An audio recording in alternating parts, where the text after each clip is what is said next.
While attending a program at the Monroe Institute, I was introduced to Tom's My Big Toe. Each chapter opened my mind to whole new vistas of thought. While I was reading the book, which took me several months, the opportunity arose for me to attend Tom's 2-day workshop in New York. I chose to give myself the gift of being able to attend, and I'm so glad that I did. Your decision to attend this event is a gift you will really be able to appreciate when you look back on it from a future perspective. For those of you who are note takers, Tom makes all of the event slides available on his website, mybigtoe.com. By listening openly to what Tom is about to share with us, you will be able to absorb the concepts. Sitting in Tom's energy and allowing yourself to absorb his wisdom will be beneficial on many levels. I measure my own growth now in terms of BT and AT, before Tom and after Tom. It is my sincerest hope that you will get as much or more out of this event as I did from my weekend in New York. Ladies and gentlemen, Tom Campbell.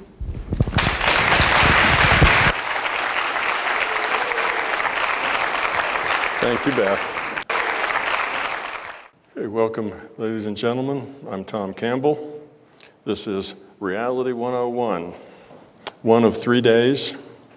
It's good to be back in Calgary. I was here last April, and it's a beautiful, beautiful place. Before I get started, I'd like to thank Beth Haley. She was just the one speaking to you.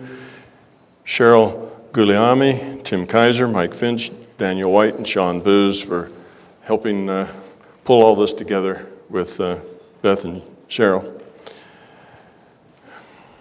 Their energy, their vision has created this opportunity for all of us. This is going to be short tonight.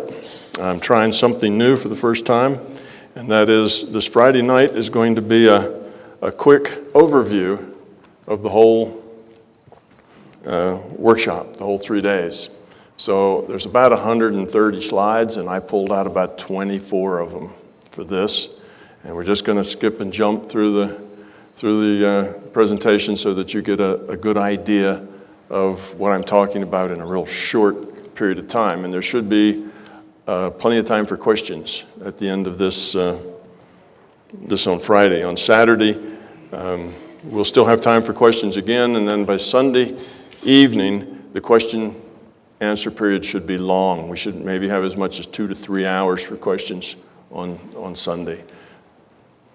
But I will ask you to hold your questions until we get to after the break, and then it'll be a question time, because otherwise this topic stirs up so many questions that we'd never get past the first question and answer session if we didn't hold it to the end. Saturday, tomorrow, I'm going to give a much more detailed presentation of many of the things you're going to hear tonight. So you'll get a lot more of the reason why does it work that way, some explanation, more detail. You'll understand it, I think, a lot better. These ideas are simple ideas, but they're hard to grasp because they are different paradigms. You have beliefs about the nature of reality, and these aren't intellectual beliefs. These are beliefs down at the gut level, down at the blood and sinew level. This is the kind of belief, they're cultural beliefs about this being an objective reality. And things I'm going to tell you will explain to you that this is not an objective reality, and I'll try to explain how and why that works, but it's going to be hard because all of those habits of thinking are going to be there as blocks in your way. Saturday will be mostly theory. How and why does it work? What's going on? What is reality, and what are the mechanics of it, and how do you relate to it? At the end of the day Saturday, we're going to do what I call experiential exercises. I keep telling you throughout my talks that you have to experience this yourself. This is not something that you can get intellectually. It's something you have to get through your own experience. So the way you get experience to understand and to know that this is real, that reality is really the way I'm explaining it to you, and that these experiences that seem to be non-objective are actual real experiences, is through your own experience. So I'm going to teach you something about healing with your mind and I'm going to teach you something about remote viewing. And the reason I picked those two is they're both easy to do. Anybody can do those with just a little bit of practice. It's not that hard. So I'll give you some experiment. We'll go through some exercises. We'll do some experiments. And if you were to practice then for, say 6 months, if you were to practice every day for 6 months, you'd probably end up being fairly good at it. It's just not that hard. And this is how you get to collect evidence that what you're doing is real, that it has a real effect in this reality. You can get the mind-physical connection, evidence that you need. I like talking about the theory because I'm a physicist and what I do is theory. But besides that, if you understand the theory, then it's much more easy for you to understand the application. If you don't understand how it works, then working with it, learning, experimenting, and growing with it is very, very difficult if you really don't understand what's happening or why. If you know the rules to the game, you're a much better player than if you don't know the rules to the game. So that's why I like to spend a lot of the time on a basic theory to get you to understand the nature of reality and how it works. Okay, Sunday, we're going to talk about the larger reality system. How to get access to it, what it's like, what to expect when you get there, interactions, reactions, what it's not, what you can and can't do, and that sort of thing. So that'll be on Sunday. And then at the end of Sunday, we'll do another experiential exercises where we'll do some more healing and remote viewing. Because by then you'll have learned a lot more and you'll approach it from a little different angle. Now about the slides are very wordy, but they're wordy on purpose. They're wordy to try to capture a lot of the information. You don't really need to read all the words. I'll tell you everything that you need to know. You can just ignore the slides altogether. If you can't see them very well, it's not a big problem.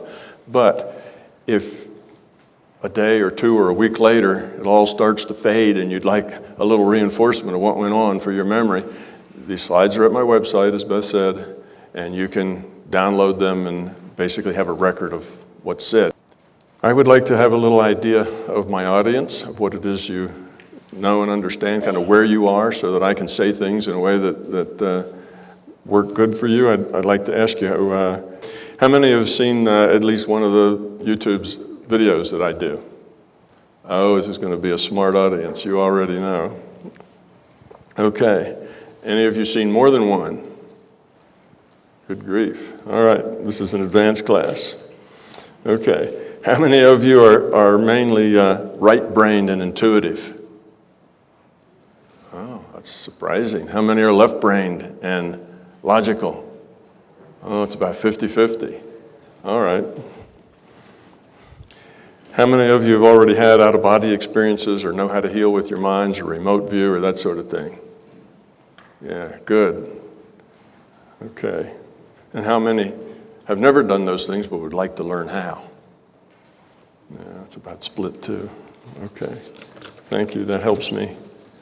All right, I'm going to make the introduction very short. About 2/3 of you have seen the videos. If you've seen the videos, you've heard all this before. You're going to hear it again. The good news is that sometimes hearing it again is helpful. So I'll try to keep this short. One of the first things I like to start with is what you need to do as far as you're listening to what I say is not believe me. Don't believe me, please. Okay, that's a strange thing to say, right? Whatever I tell you, don't believe it. Whatever I tell you, don't disbelieve it.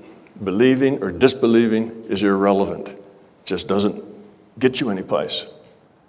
Okay? Remain skeptical, but remain open-minded. Open-minded skepticism is the only thing that can ever take you anyplace important. Whether you believe what I tell you or disbelieve what I tell you is of very little value. What can you do with that? How can that belief help you grow? How can that belief help you move toward love? It doesn't. If you're skeptical and open-minded, you'll go out and find out. You'll do some of these exercises. You'll convince yourself of whether it's real or not. Then you'll realize that growing up means becoming love and that it'll be important to you because you've been there, you've seen it, you felt it, you're a part of it. So it's not about belief. If you're here to decide whether or not you should believe me or not, that's the wrong approach.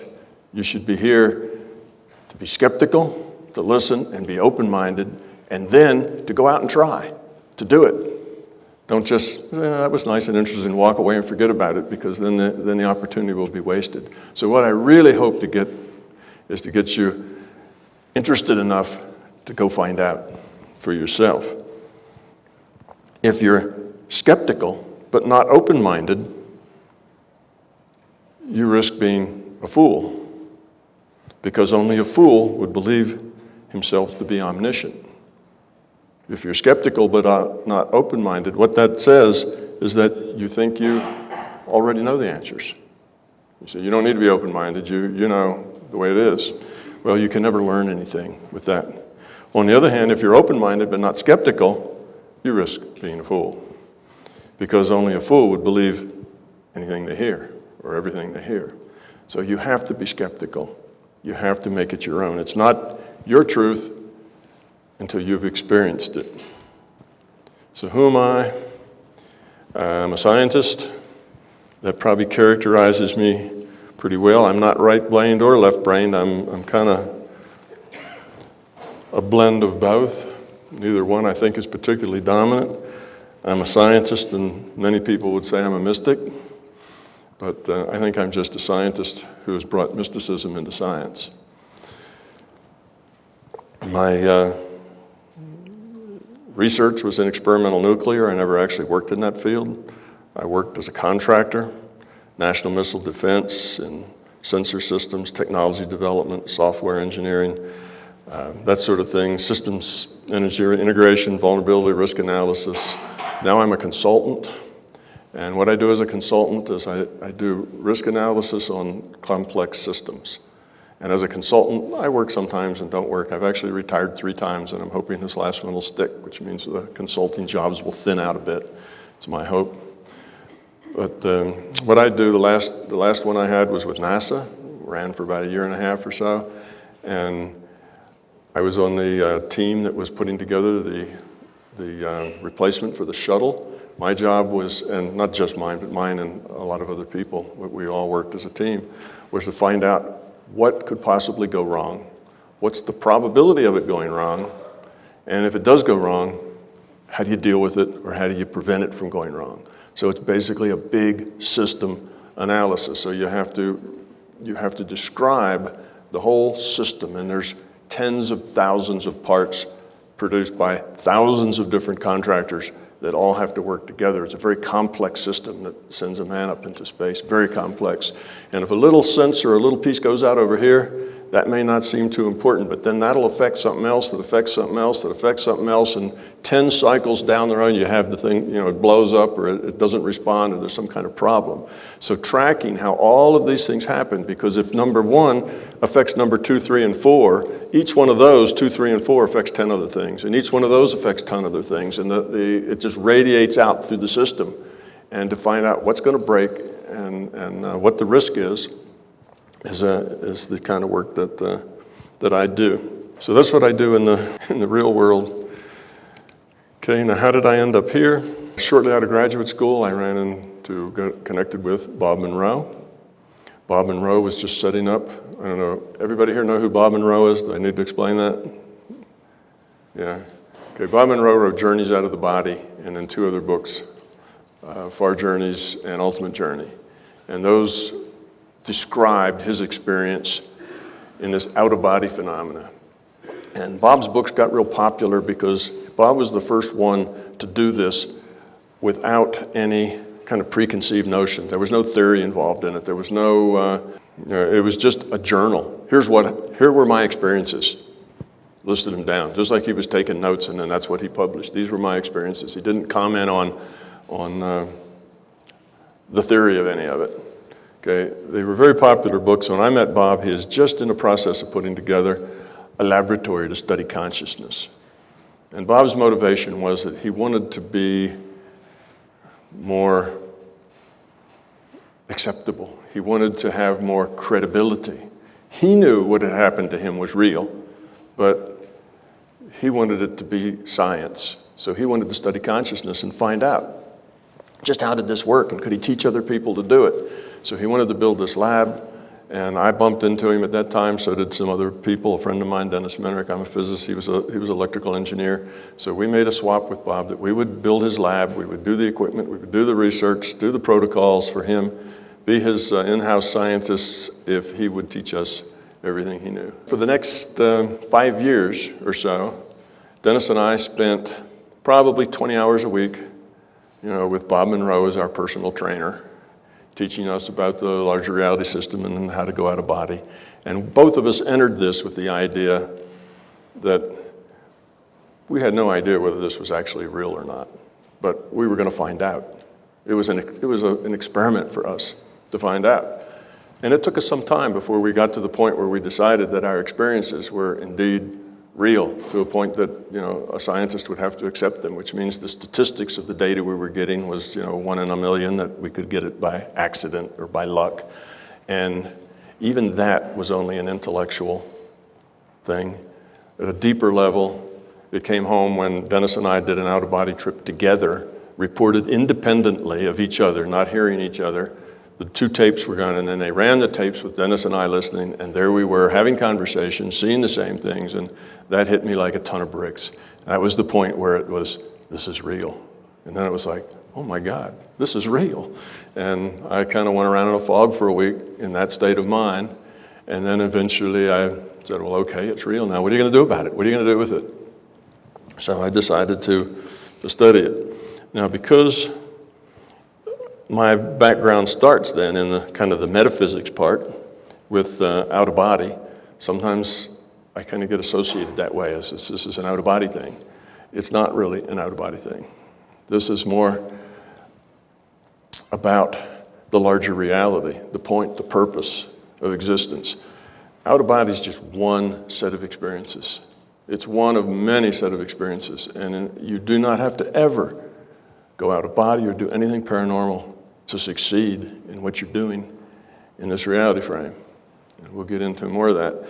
It's just there as something you can do with it because you're consciousness, and this reality is fundamentally consciousness. So it's available to you, but it's in no way necessary to your growth. Same with any of the paranormal things. So that's, sometimes people get the idea, well, I can't do that, therefore I failed and I can't go on with my path. Often, those who are frustrated about not being able to do things like out-of-body or remote view,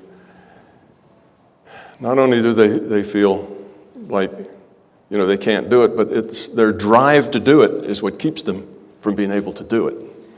It's much better to just work on yourself, work on becoming love, work on growing up.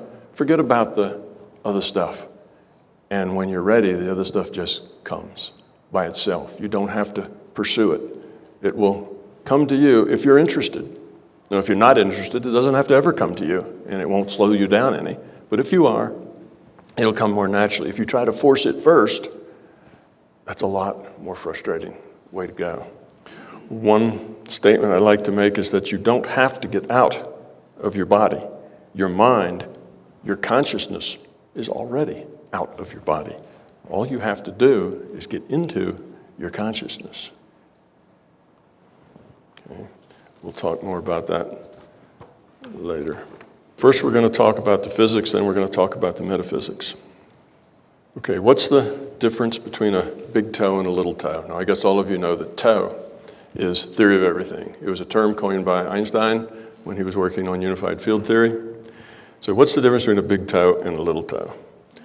Well, a little toe has to derive objective science, objective physics. A big toe has to derive a little toe plus subjective experience. Okay, the little toe has to derive consciousness, spirituality, theology, all those things, because that's all part of our life. Subjective experience is the bigger part of the meaning in our lives. The objective experience is mostly about the stuff, the articles, the things we do. The subjective experience is more about who we are, our values, the people in our lives, our relationships. The important stuff is really subjective. The objective stuff has less uncertainty. Therefore, it's easier to study and get a hold of it. Okay, science has found no little toe yet, though not for lack of trying. There's been lots of efforts. Einstein's unified field theory, we mentioned that one. That was the first. The latest, I would say, that's had any success at all is probably string theory, and it's had just a little success in trying to become a toe, but it has many, many problems. It's not that successful yet. So we want to derive the meaning, the point, the purpose of things. People, interactions, relationships. A little toe has to do better, more comprehensive and complete physics, and better, more comprehensive and complete metaphysics. Okay, now many scientists believe that finding a little toe is impossible. They've given up on the little toe. Einstein couldn't do it, then who am I to try, that sort of thing. But how much harder then would it be to find a big toe, which is a little toe plus all the rest? Impossible squared, impossible to the 10th power, so impossible that it's not even worth considering?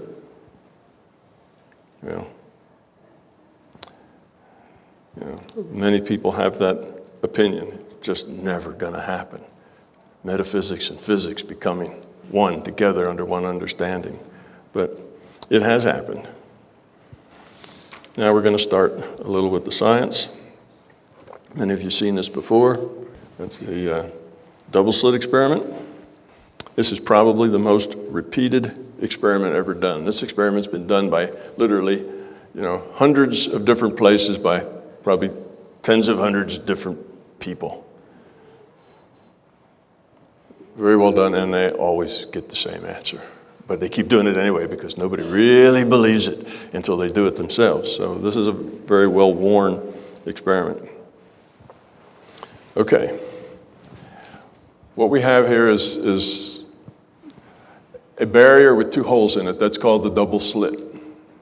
And we had known for a long time, for decades, that if you put light, if you send a coherent light into this double slit, some of the light will go through this hole, some of the light goes through that hole, and each hole becomes like a new source of light, and those two sources will interfere with each other. And when they do, you notice that this path is shorter than that path. That has a little longer distance to go, right?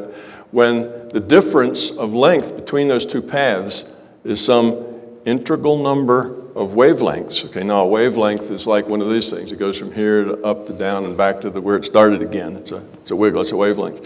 So when you have an integral number of wavelengths difference in that path, then they become in phase. So what happens is this picture. The humps come at the same time, the dips come at the same time. That's called superposition. They add, you get something that's twice as big. Okay, they add together. Now, what happens if the difference between these two paths is some odd integer of half wavelengths? Like the difference between the two paths is 1/2 wavelengths, 3/2 wavelengths, 5/2 wavelengths, and so on. What you're going to get is this picture. Now they're exactly 1/2 a wavelength out of phase, which means one's peak comes at another's dip, and this peak comes at that dip, and so on. Now they're just out of phase. And what you get when they're out of phase is nothing. They cancel each other. That's what happens in these little spots here where there's no light. You see, between all these spots of light, that's where they canceled each other out. And all these little spots where there are light, that's where they superimpose together. Okay, that's a diffraction pattern. Simple physics back in the late 1800s. Okay, well known. Well, let me show you this. I don't know if you can see this. Can you see this little line back here? That's sort of a representation of the number of the amount of light that was collected at each one of these. This spot, of course, gets the most because it's right behind this slit, so it's an equal distance from both of those slits to that. So it's a big light. And there's a little less light here and a little less light here. As it spreads out, it gets dimmer and dimmer. Diffraction pattern. Now, everybody was pleased with that until Einstein, some 2 or 3 decades after this was well known, did some experiments that showed that light came in discrete chunks of momentum. Well, that sounds like a particle. Well, it is a particle. Call it a photon. Now light's a particle. Well, they said, if light's a particle, how do we get this diffraction pattern? Because we know particles act like this, right? Light goes through the slit. If it's a particle, it has to travel in a straight line unless acted on by an exterior force. It's Newton's second law or something like that. Okay? So we get a straight line and a spot of light, straight line, a spot of light if it's a particle. But yet light was doing this. Big mystery. So they wanted to solve this mystery by doing this experiment and firing one photon at a time toward those 2 slits. Just one particle at a time, instead of billions of particles at a time.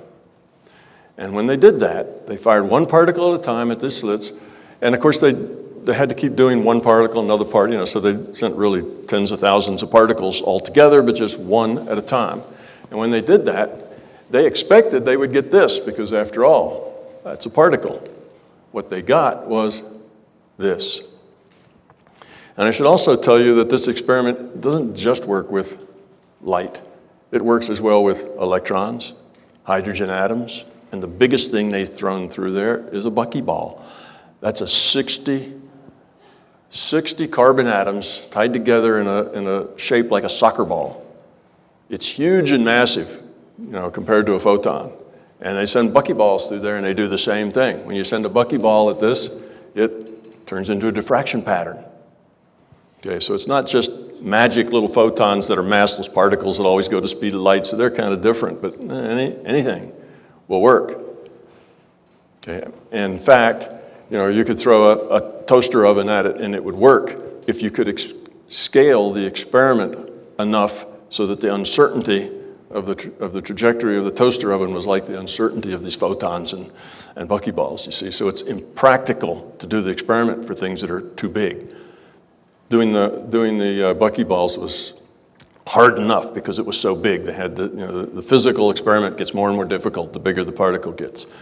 But it's a general principle that if you could throw a toaster oven at that, and if you could do the experiment, the toaster oven, there'd be a bunch of toaster ovens there, and a few toaster ovens there, and a few toaster ovens there, and none of them in between. Because the toaster ovens would go through both slits, interfere with themselves, and then recreate over on the other side. Strange, isn't it? That was the problem. Now they thought, well, there's something funny going on at this slit. Something about going through this slit that we don't know about, because we're sending one particle and we're getting a distribution that's a diffraction pattern, and that's just not right. It doesn't make sense. So let's measure what's going on at the slit. And these little red spots are detectors. They're just going to detect whenever a photon or an electron or a buckyball goes through a slit. They're just going to send a little signal and say, okay, one went through this slit. And when they detected what slit the particles went through, they got this result. Particles. Turn the detectors off. Oh, they got this diffraction pattern. Well, that's clear then. It's the detection's doing something to it.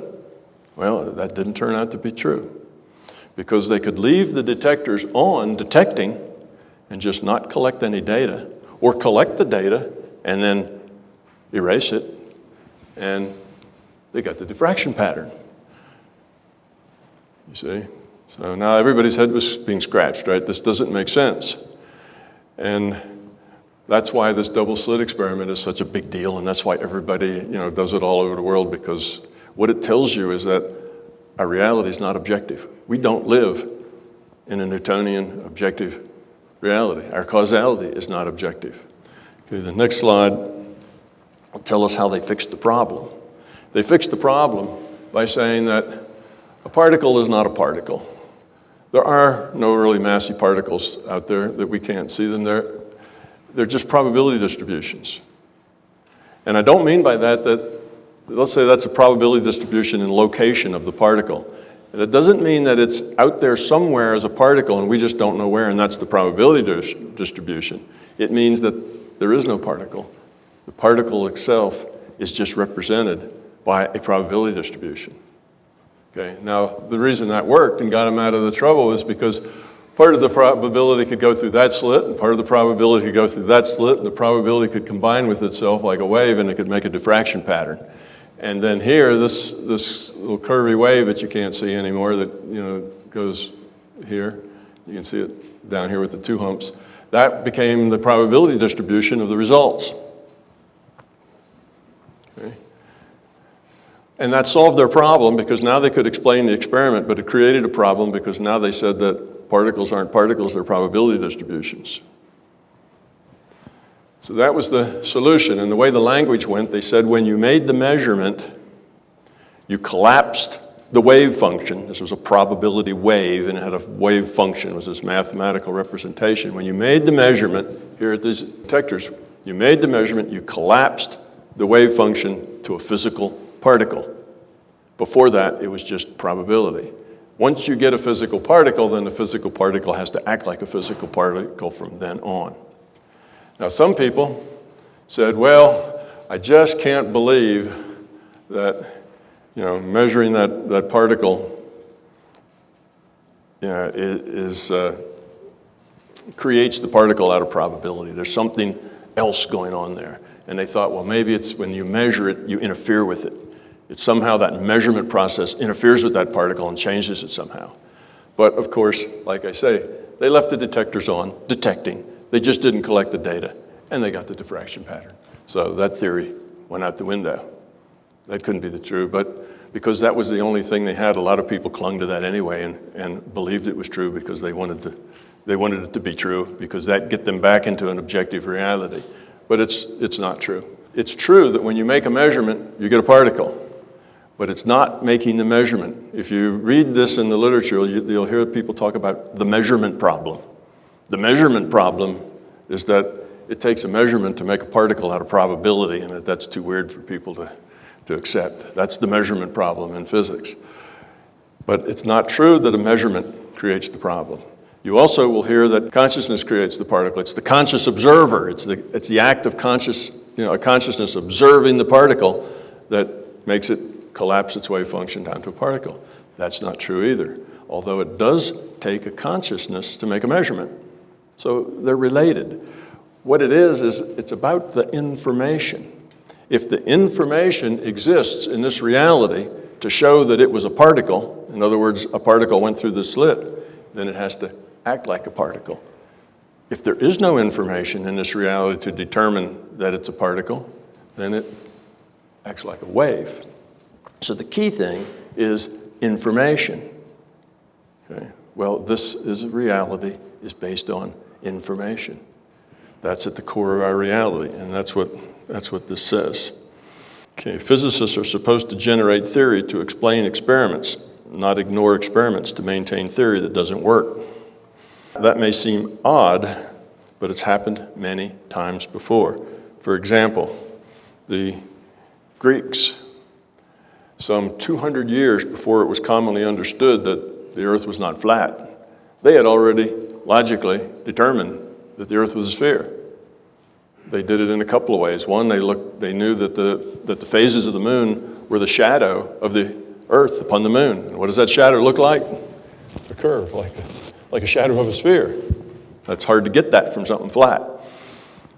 Also, they watched ships as they went out from land. And what did they do? First, you can see the whole ship, then you can see the middle of the ship, then you can see the top of the ship, then you can just see the flag, flying up above the mast. The ship's sinking in view.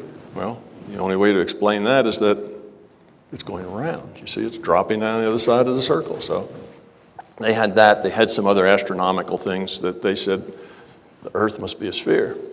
200 years go by, and that was widely disseminated, and everybody agreed with them. Yeah, sure seems that way. It can't possibly be true. Why? It doesn't make sense. If the earth was a sphere, all the water would drain out of the oceans and fall off, and all the people and things that lived on the other side would all fall off. Couldn't possibly, it was just obvious that wasn't true, because as they sailed, they didn't slip down the sides and fall off of the sphere. Well, you see, there was a piece of their information that was missing called gravity, right? But to them, it was a ridiculous idea. So it took 200 years later before that became well known. Today, there's a strong belief that our reality must be objective. We have not gotten over Newton yet. We still have that belief system. Okay, we're about 90 years past the time when this experiment was performed, and heads are, for the most part, still firmly in the sand because, well, it just doesn't make sense. You know, there must be some other explanation. Physicists today simply call it intractable, weird, impossible science. They search in vain for an interpretation of the experimental facts that will make sense within their belief of an objective reality. And there are now in the stable of interpretations of this experiment, some 20 or 30 interpretations of this, trying to make it fit an objective reality. Matter of fact, the original explanation of this done by Bohr and Heisenberg, two of the German scientists that discovered quantum mechanics, discovered this thing. They now call that the Copenhagen interpretation. But Bohr and Heisenberg didn't call it that. They just called it Copenhagen statement. It was a bunch of physicists came together and just made a statement of what the facts were. Here's what we found.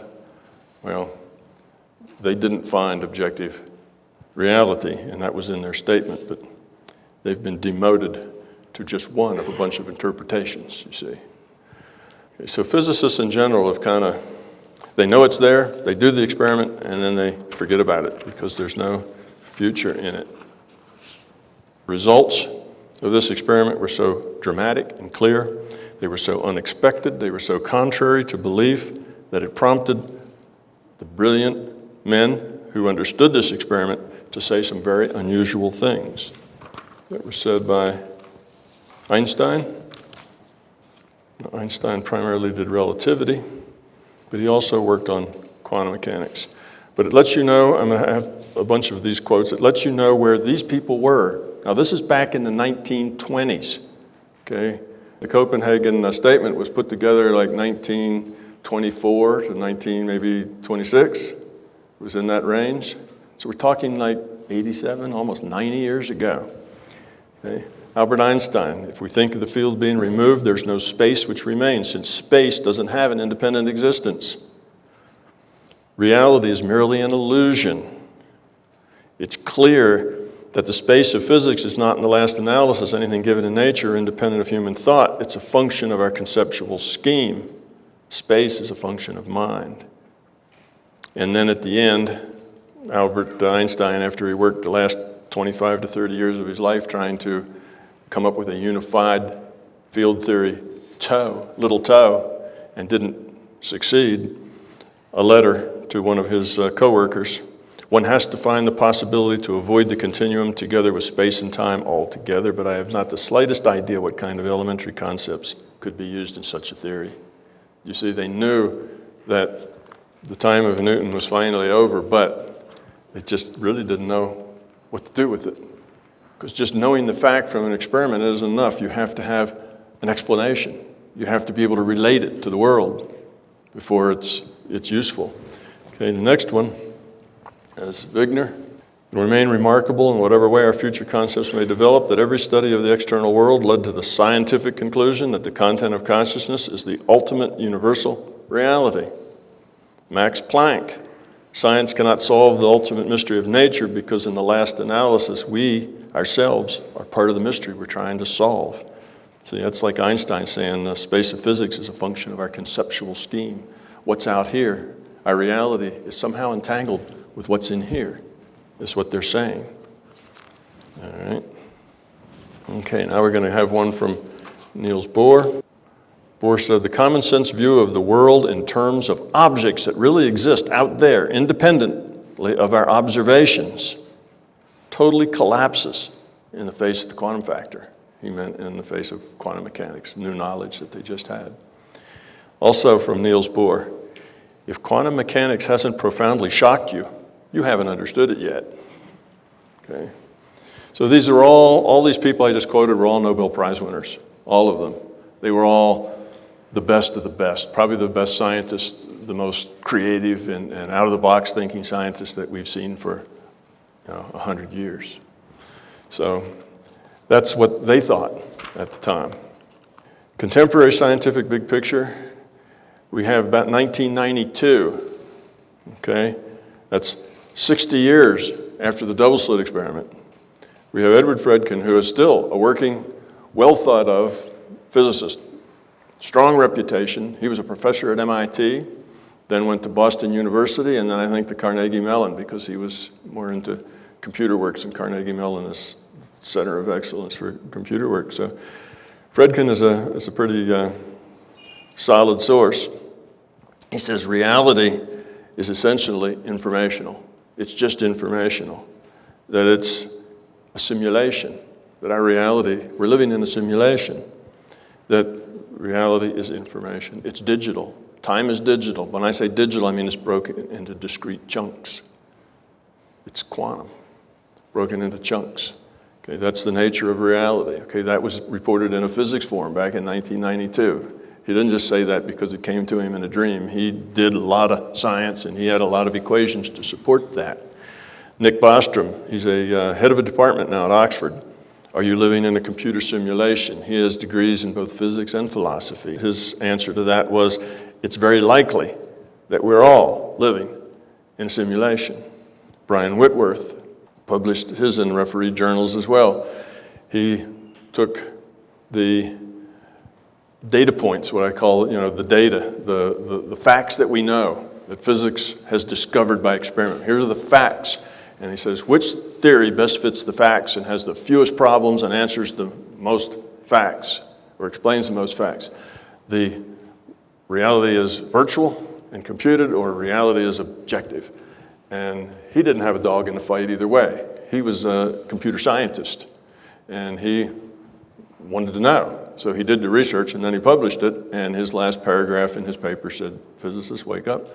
A virtual reality is a much better model. It fits the data better than the old Newtonian objective reality. So now we're seeing a fair amount of movement out there. Digital physics now is all over the world. There's a lot of digital physicists who are agreeing with Fredkin. So we're kind of moving in that direction. Of course, breakthrough, always comes from the fringe. It comes from out on the edge. Breakthrough never comes from the middle. The middle isn't there to make breakthroughs. The middle is there to provide resources, infrastructure, and support. Because if it needed a breakthrough, then it needs something that nobody knows. Breakthrough is sudden new knowledge. Well, sudden new knowledge doesn't just erupt up out of the middle. It comes from the outer edges.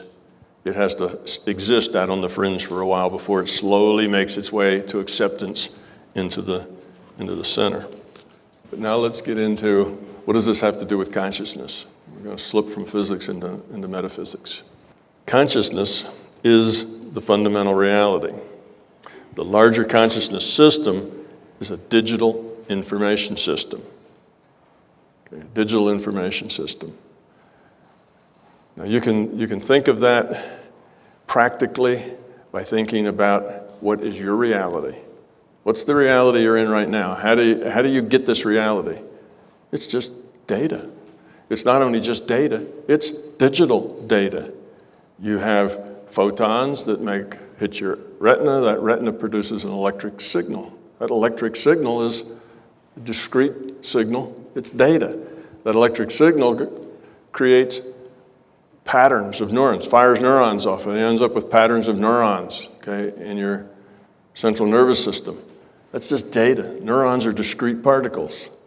So what is this reality? It's, 5 senses, right? Sight, hearing, touch, it's all that, smell, and it's all just data. If that data could be impressed on your brain, if you put on a helmet and it would take all that same data and press that on your brain, you'd see this reality. That's how you interpret the data. All those little patterns of neurons and electrical signals look like this, sound like this. That's how you interpret them. Okay? So now we take one step removed. This is a virtual reality. You don't have a physical body or a physical brain, either one. You're just consciousness. And you're getting the data stream that it has all that data. And you're interpreting it according to the rule set that defines this virtual reality. Virtual realities have to have rule sets. What's the physics? How does the virtual reality work? So your consciousness, you're getting the data, and you have to define it in terms of this rule set. And you're thinking, well, that'd be hard to learn, that rule set. How would you take all those little impulses and neurons and, teach yourself that it's this? Well, that's what we do in this reality when we're born, when we're infants. Okay, that's what we're doing when we're lying there, making gurgling noises and an arm shoots over and we don't know that's our arm, just something was there. It's probably 3 or 4 weeks go by before the baby even knows that arm's attached to him and that he has some will to move it. So he's learning, you see, how to interpret this reality. Somebody comes up and speaks to him. His ears give him digital data. He learns to interpret that data as mom or dad or baby sister. So that's how we learn to interpret those electrical pulses and those patterns of neurons to be this reality. Okay, and what's that baby doing? He's interacting within the rule set of a virtual reality. Okay, so consciousness is just information. Our awareness here, this reality, is just information. Now, at the most fundamental level, information is bits. So if you take information and break it down to the smallest particle, it's a bit, smallest piece of information. Bits, in the most simple configuration of bits, are binary, ones and zeros, up, down, left, right, hot, cold, good, not good, whatever, just a pair of two different states. Okay, now information is non-physical, information is subjective. Okay, consciousness is non-physical and subjective. Okay, what that means is that every one of us gets our own personal data stream. Okay, this is a multiplayer game, so we're all in here together.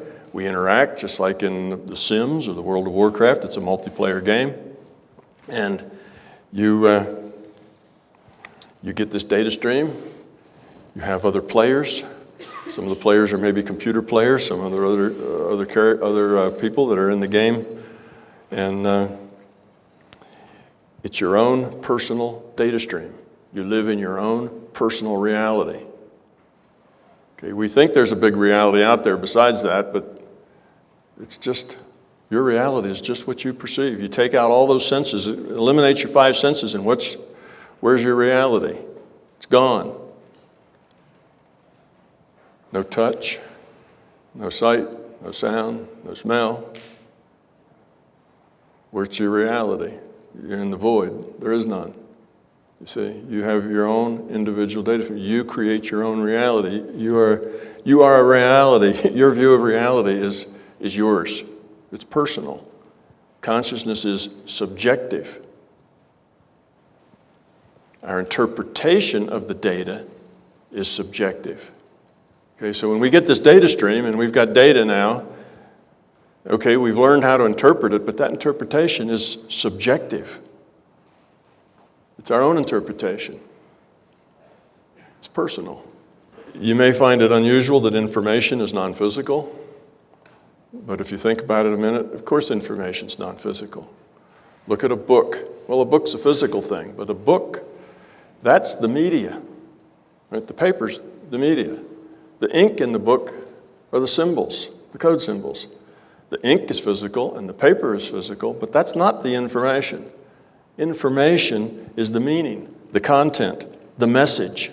The media and the code symbols aren't information.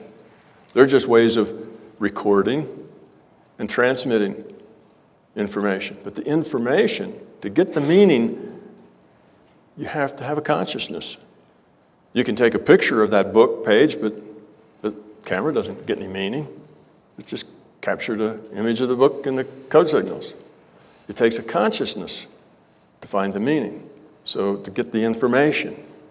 So information's not media, information's not code symbols, information is content. It requires a consciousness. It's non-physical. You can't take meaning and weigh it. It doesn't have volume, it takes up no space. It's not physical. Okay, information systems. I'm going to talk a little bit about evolution. I'm trying to bring together this whole idea of consciousness, virtual reality, and the fact that our reality is probabilistic and statistical.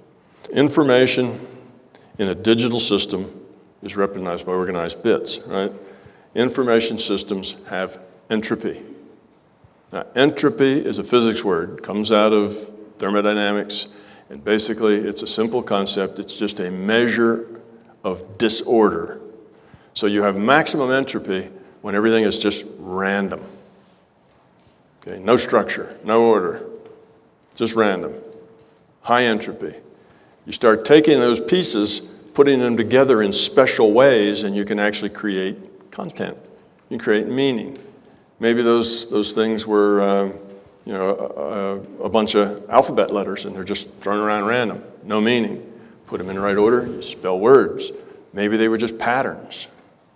You could have a pattern that would go up, up, up, down, down, up, up, up, down, down, in a pattern. There's information there because what's the next three? Up, up, up, because they just went down, down, right? So that has information. It tells you what the next thing's going to be. So it doesn't take just written words for information. Information can be in patterns. So a large, complex information system, okay, now this is going to be a self-changing information system, obviously. If it's going to evolve, it has to be able to change itself. To be self-changing, it also, at least some rudimentary way, has to be self-aware. It has to be able to know what it's changing itself to is better or worse than what it had before. So a self-changing system with a purpose to evolve, be more successful, it's required to do that in order to survive. It has to evolve to survive. It can de-evolve, which means it throws everything back out on the floor in a random motion. There's no content there, and then it's nothing. It doesn't exist as a system anymore. There's no information. It's just noise, just randomness. So it's by evolving and lowering its entropy. Lowering entropy is more order. Raising entropy is more disorder. Okay, so consciousness is a self-aware modifying system evolving toward lower entropy states, because that's what systems do. Self-changing systems evolve toward more profitable states. For an information system, that profitable state evolves toward more content, okay, more order. Here would probably be a good place to make a comment about free will. Okay, free will is important here because we're talking about decisions, right? We're talking about evolution. We're talking about changing. Okay, so free will is not a magic thing. There are many people have a very strange view of free will that ends up with all sorts of problems with it. But it's their concept of free will is the problem, not free will itself. Free will is a simple thing. You have, at any particular time, in any particular circumstance, you have certain choices that you can make, certain choices that you're aware of. Now, the choices that you could possibly make is maybe a set this big. There's maybe 100 choices you could possibly make, but maybe there's only 20 that you're really even aware of that you could make. It's just that 20 that you're aware of that you could make makes up a thing I call your decision space. That's all the decisions, all the choices that you can make are that 20. Okay, that's your decision space. Now, you have free will to choose one of those 20. That's what free will is. It's the freedom to make a choice of the choices that are in your decision space. Now, the more your reality grows, the bigger your decision space gets. So decision space goes up and down.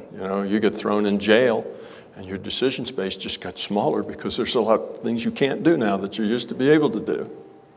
So decision space goes up and down. People who become suicidal, their main problem is the size of their decision space. It narrows way down.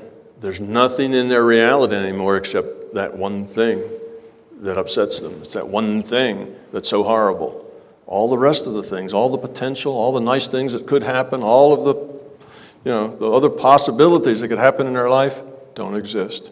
Their decision space is just down. It's so narrow that they can only see that awful, awful event that they can't stand to live with. That's the problem. Okay, they have a very small reality. So the size of your decision space is a measure of the size of your reality. So not only do all have independent realities, all have subjective individual realities, but they're all different sizes. Some people have big realities, some people have little realities. People that travel a lot tend to have bigger realities than people that never leave home. See, it's just, that's what free will is, okay? So you only need to have enough freedom to choose within your decision space. That's free will. Some attributes of consciousness. Consciousness is a real, finite, large, complex, self-modifying information system, and it has to evolve or de-evolve. There is a third choice, which would be stay the same. Never evolve, never de-evolve, just stay the same, but that's unstable. Any large, complex system eventually is going to move one way or the other. Stasis is not a stable condition. If you start evolving, that lets you evolve more, which then helps you evolve more. Same with de-evolving. If you start to de-evolve, that makes it easier to de-evolve more. So you tend to move in the direction that you're moving, to move more in the direction that you're moving. So being the same, staying the same is not practical for a long period of time. Now here's one that's a major statement here, but I can hopefully explain it to you. Love is the nature of a low entropy consciousness. Now I'm going to connect entropy with love. Sounds like something a physicist would do, doesn't it? Connect entropy with love, but we're talking about an information system. Now in this digital information system, the point of it is interaction. Okay, the point is trading data, evolving itself, more content. All right, so it's about exchange and data. And basically the outline of the larger conscious system is sort of like the outline of the Darwinian evolution. You have a consciousness system and it's a very crude thing. It just sort of knows off on or yes, no, or 1, 0, and then it can do more of those, and pretty soon it builds up enough to have memory and enough to compute and that sort of thing. So it's something that evolves. The conscious system is just a normal system, just a system that is evolving. So it, like the biological systems, is looking for lower entropy. It does that by having more order, more complexity, so it breaks into pieces. You had a one-celled thing over here in Darwin, and it found it more survivable and better for procreation if it had 2 cells or 3 cells. And then it found it better if the cells specialized and it had the locomotion part and the eating part and the digestion part. And it kept getting more and more complicated, because the more complicated it got, the more adaptable it got, you see. So in a consciousness system, you have a couple of 1, 0s, a couple of states that it's aware of, and then more states, and pretty soon it breaks into pieces. The pieces interact with each other, because why? That's more complexity, right? If you have one thing interacting with itself, it gets boring after a while. If you have a whole lot of things interacting with free will with each other, now you have chaos. You got a lot of possibilities. You got a rich soup of things that could happen. Suddenly the complexity goes way up. The possibility of creating information out of that chaos goes way up than just one thing interacting with itself. But of course this is one thing, right? It's one thing that has subdivided pieces and let the pieces interact with free will. So anyway, I have love connected with low entropy. So now we have these pieces of consciousness. They're interacting with each other, and I will try to convince you that the most optimal interaction, the most optimal relationship and sharing is one of love. The opposite of that is fear. The opposite of love is fear, and fear is a very, I call it not optimal relationship, right? Fear is a disintegrating thing. Fear tears apart. Fear pushes away. Fear is not a building, constructing thing. And the way I like to describe this is imagine a group of say 10,000 beings. We're going to do an experiment. And where these 10,000 beings are all going to be caring beings. They all care for each other. They all help each other. It's all about other, not about them. It's not about self. They all work together. And we're going to take these beings and we're going to put them in an environment. We're going to give them a certain amount of resources, a certain amount of time. We're going to come back, 50 years later and see what they've done. And then we're going to take the second group. That's the fear group. Now, all these people are only in it for themselves. It's what about me? They, they're full of fear. They want to get whatever they can get, and then they have to keep it from somebody else taking it away from them. It's all about fear. How much can I get for me, and how do I keep it? Well, then let's take 10,000 of those and give them the exact same number of resources and the exact same length of time and let them go. And then let's look at them and say, 10 years or 100 years later, what do you expect you'll find? Well, in the one group that was very cooperative, they will probably have optimized their situation with their resources and within the space they have, because it's all about other. Like in the old days when somebody's barn burns down, all the neighbors get around and help them build it up again. It's that sort of thing. Somebody comes up with a better idea, they share it. In the other world, where fear, somebody's barn burns down, well, it's probably burned down by their neighbor, so that they would take some of that produce off the market, right? Now their prices can go up, or some sort of thing like that. It's better for them if their neighbor's barn burns down. Who's going to help him build it? Nobody. Who has time? What's in it for me? You see? What happens in that reality? Well, what happens is that you probably coalesce into a few power centers, each of which dominate an area, and then those various areas fight with each other to try to get each other's stuff. That sounds like the world we live in, doesn't it? Yeah. So that's the difference. So can you see that in a sharing, caring environment, basically in an environment based on love, you have the lower entropy. Things are more ordered. Things are more optimized. Things are more structured. In that fear environment, if you get something and build it up, then the other people are going to try to figure out how to steal that from you, how to take it away from you, how to tear you down. If you've got a nice car, then maybe they'll just shoot you and take your car, you see. That's not constructive. That's not building it up. See the difference? That's how I can relate love with low entropy. So the love is the nature of a low entropy consciousness. So now what if the consciousness system is evolving, right? It's evolving to lower entropy. It's evolving toward love. So becoming love is what it's all about. That's what the system is doing. That's its thing. And it can either do that or it can de-evolve and eventually turn into nothing. And that fear state is obviously a state that's pretty de-evolved. And it's tearing itself apart. That fear state is a hard one to turn around. It just keeps driving itself further and further down in that hole. Okay? So that's how we make that connection. Now, I say individual consciousness evolves toward lower entropy. I also say the same thing. An equivalent statement is that it evolves toward higher quality of consciousness, or you might want to say it evolves toward being more spiritual. We'll equate the growing toward love and spiritual growth. So it's just different phrases, different metaphors that suit different people. I tend to use the lower entropy, higher quality, but it's equivalent to more spiritual. Attributes of consciousness. One, it has to have input. Right? It has to be able to take in information. That's called experience. It has to have memory. If it didn't have a memory, every experience would be its first. So it needs memory in order to be able to serve its purpose, which is to evolve. You can't evolve if you don't know where you've been and where you've just gone, and is it better or is it worse, right? And for that, you need to have a purpose. The purpose lets you determine what's better and what's worse. And you have to be self-modifying, otherwise you can never evolve. You're just always there if you can't be self-modifying. So those are the things that create a consciousness. Well, look at those things. There's two things that should stand out about them. Input, memory, processing. Sounds like a computer, doesn't it? That's natural to a data system.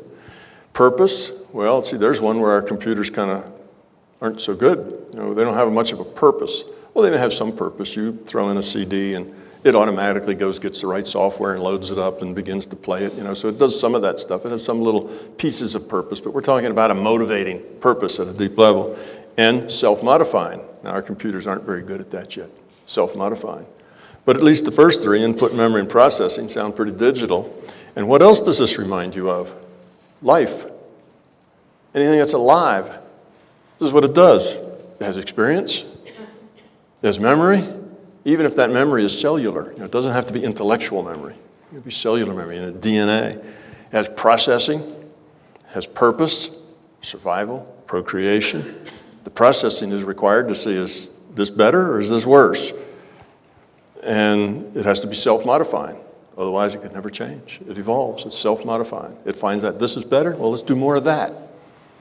And it does that through evolution, not through an intellect. I mean, I say it like it's an intellect. That's better. Let's do more of that. But what's really happening, that's better, so that survives. And what isn't better doesn't. See, so it's not an intellectual process. Evolution just happens. Summary. Consciousness is best modeled as a superset, a self-modifying digital information system capable of computing virtual realities.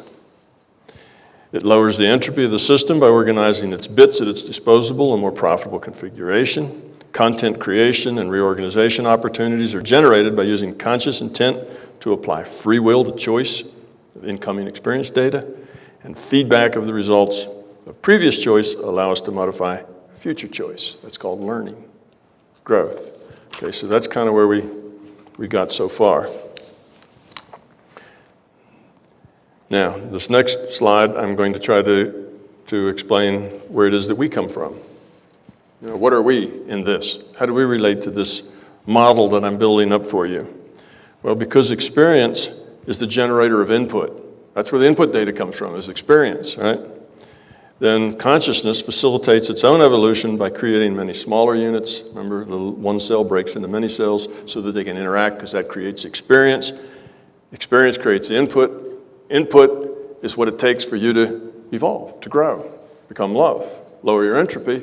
You lower your entropy, and you're a part of the system, so the system gets its entropy lowered too. Your success is its success.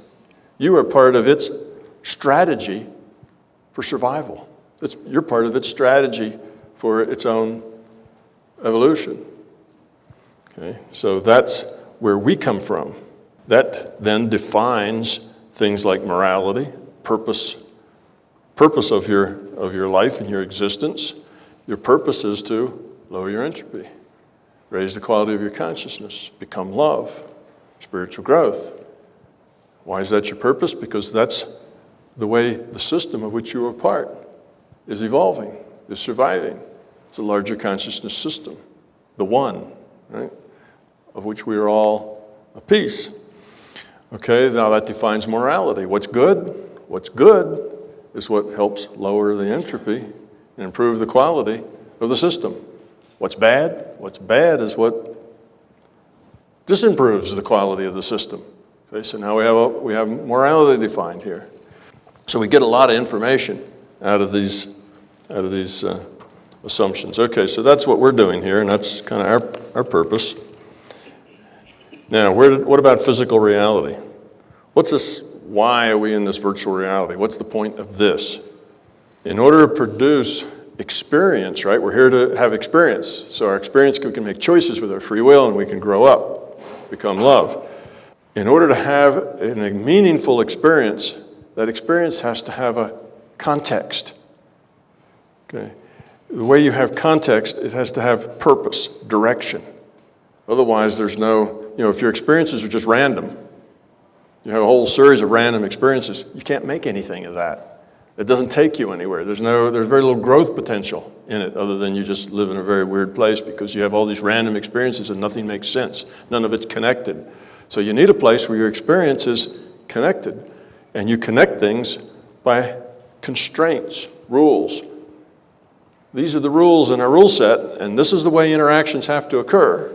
And we can only occur according to this rule set. Okay, and this is a multiplayer game. We have to interact with each other. Okay, now what are these bodies, this brain? What part do they play? Well, they are the constraints of our rule set. Okay, they're the constraints of our rule set. Now, where do they come from? Well, where does the rule set come from? In traditional physics, where they believe that the world is objective, they start this universe with a big bang. When there's a big bang, they say that in the beginning, there was a little tiny spot of a lot of energy. And that made it very hot and a lot of pressure, and it expands. And when it expands, it cooled. And when it cooled, gravity coalesced it into pieces, and those pieces became stars, and stars had smaller pieces that became planets, and so on. That's how the universe is derived in traditional physics, called the Big Bang theory. Okay? Well, this is how this rule set came about. It's what I call the Big Digital Bang, or the Big Bang simulation. Okay, so now we're in a computer, we're in a digital consciousness system, and it's evolving a virtual reality. And how does it do that? It doesn't program it. You know, World of Warcraft is programmed. All those rules are programmed in. Our rule set evolves. So you have this computer, and in this computer simulation, you have this little ball of energy, and it's tightly packed, and there's lots of pressure, and then you let it go, and when it goes, it expands, it coalesces into suns and planets, and then you have this planet that, you know, somehow gets some amino acids together and a little bit of electricity, and it gets a cell, and the cells divide, and then the creatures learn to get out of the water and walk on land, and here we are. You see? So all of that's just in the simulation. And we've got these bodies and cells and organs, and all of this stuff just evolved that way from evolution, from that one little cell, and all evolved. So here we are. These then, our bodies, our brains that evolved in this big simulation, become our rule set. Those are the constraints in which this game must be played, because those constraints are a reflection of the rule set. And what's the rule set? Science, biology. You know, it's physics. What's the rule set? Gravity. You know, F equals ma. All the things that we've dug out, all the rules we've dug out of existence, that's the rule set. So here we are going to be the Big Bang simulation in this digital computer called consciousness. And consciousness says, I need this thing to be stable if it's going to be useful. So let's try this rule set. So it has a rule set, and it punches the run button, and off it runs and never turns into anything. You know, let's change the rule set a little bit. You know, let's do gravity that's an inverse square law rather than inverse cube law. That didn't work out too well. So we'll try that, and well, that worked pretty well. So you can see it evolved. The rule set evolved as well. It's a cut and try. Throw away what doesn't work, keep working with what does work. See, it's all just evolution, natural evolution. It's not like somebody sat down at a computer desk and wrote the code for each blade of grass. It's just an evolved natural system. So in this big digital bang, you keep fiddling with the constants and with the rule set until you get a stable situation that you can use. And then here it is. And here we are.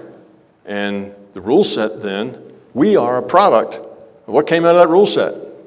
What evolved out of that rule set eventually through the single cells to the multi-cells to us is a representation of what you get when you apply those rules, that physics, those constants.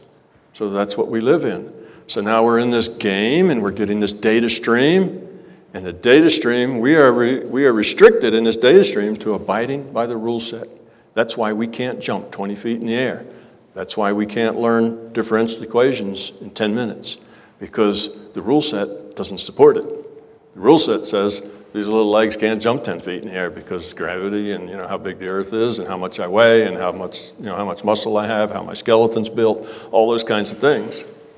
The rule set evolved me this way, and I'm stuck then as those constraints. So I can't jump 20 feet in the air because the rule set says that doesn't work for the way I evolved. So you see, now your brain's the same way. You have a rule set that evolved this, again, it's in a simulation, this simulated brain, it's just data. And the way that brain evolves, you can't learn differential equations in 10 minutes. It's too much, your brain can't do that. You can't get that much information into you that fast. You can't process it that fast, you see? So you're limited by what the rule set says that your brain can do.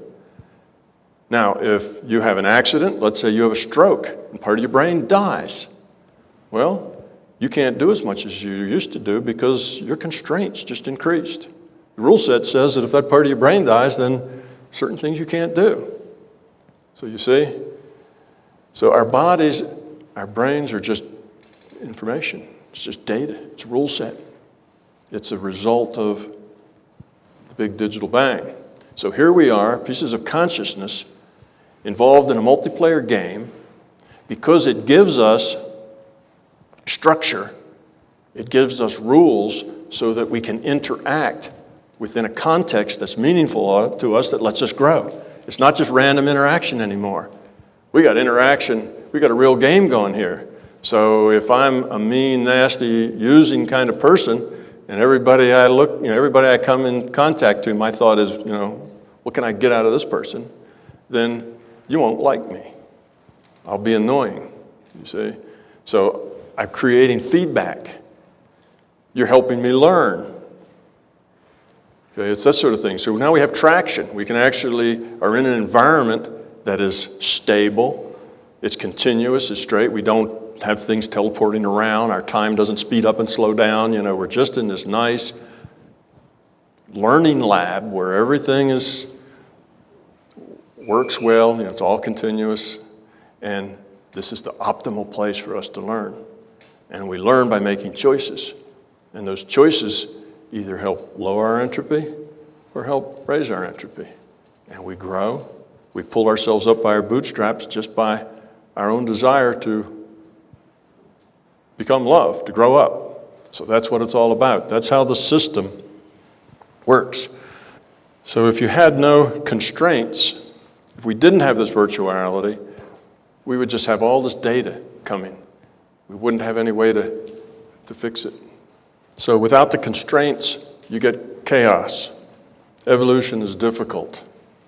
The rule set that defines our virtual physical reality, physics, provides the constraints. Okay. So if you didn't have this physical reality, it would be like being in a chat room with 1,000 other people, and everybody's voice is synthesized so everyone sounds exactly the same. What kind of traction can you get out of that? Somebody says, "Hi, I'm Joe. I'm a lumberjack," and it could be a 12-year-old girl, in China. You never know. There's nothing you can do with it. There's no traction. It's hard to get feedback from that kind of a situation because nothing sticks. It's all loose. So that's why we need this physical reality. So here's the logical string. Evolution requires free will choice and change through experience. Experience requires interaction, an expression of your consciousness quality. Meaningful interaction requires structure and purpose, and learning, entropy reduction, requires structured interaction and feedback. So you see, they all just one feeds the other, feeds the other. So here we are. This is our reality. Now,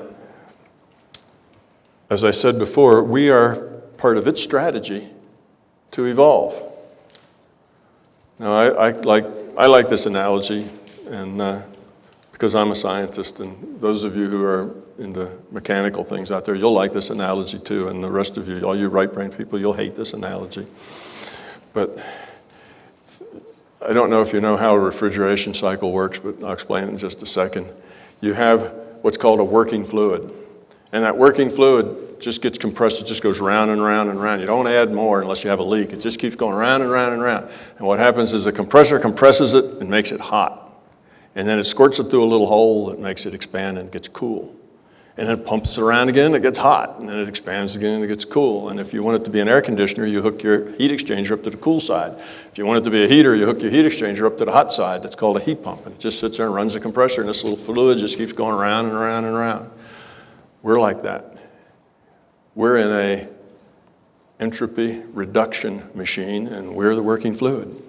We go around and around and around, and each time we go around, we're supposed to lose a little entropy, we're supposed to grow up a little, okay? Because we can't do it all in one shot. So we have lots of cycles here. It's only efficient to build over time. You see, it's not efficient to build learning one shot. You got one shot to learn it, you're done. It's not efficient. Learning is a cumulative thing. So we go round and round and round, we're learning and we're growing.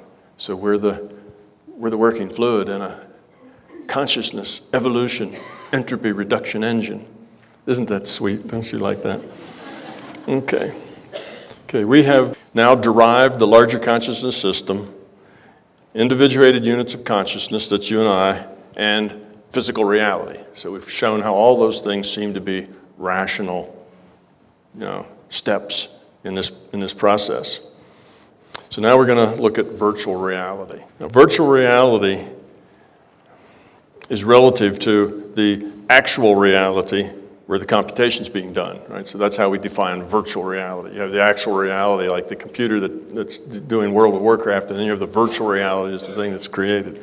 So virtual means informational, computed. Past, present, and future.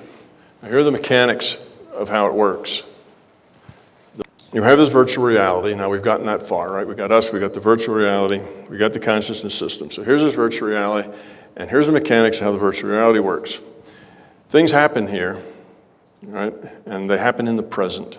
We've got three phases, three things going on here. We have the future, we have the present, and we have the past. All the actions in the present, all your choices, all your decision space is just in that thin line that's the present. Okay, before you get to the present, you have the future probable reality. It's just a database.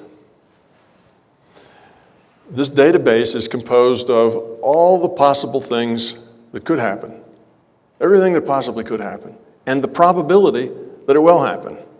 So some things have high probability, some things are really remote, called the future probable database. Okay, now remember, this is a simulation, so it cranks through time, right? A digital simulation, it increases time, 1 delta t, then things happen, then it increases time, 1 more delta t, and things happen. That's how simulations work. It increases, delta t 1 more time, and it just keeps increasing delta t as the simulation marches on. And so you have, in the front of this, you have this probable future reality. That's what's probably going to happen, all the possibilities and all the probability that they actually work. Then you have the present moment. That's where the action, the rubber hits the road and we make our choices. After that, you have the history, which is everything that could have happened and didn't, and everything that could have happened and did. Okay, now what could have happened and did happen is our history thread. That's what you read about in the history books. What could have happened but didn't, that's what I call unactualized history. And what is that? Well, it's just that same database. Everything that could have been and the probability that it might have, well, if it didn't happen, then it becomes history, unactualized history. If it did happen, it becomes actualized history. So there's really, you just start with this one big probable future database, and you actualize some of it, and the rest of it becomes unactualized history as it passes through the middle. So you can think of this big probable future, and it kind of goes down through t equals 0, right here in the present, right? And then it flows on out into the past. Okay, so that's the mechanism by how this is computed. Well, why is it computed that way? Well, the system needs to know what's going to happen next because it has to be prepared for it. It needs to know what the probabilities are because you can learn from the feedback of things. It needs to know what the history was because you can learn from that feedback. This is a learning lab.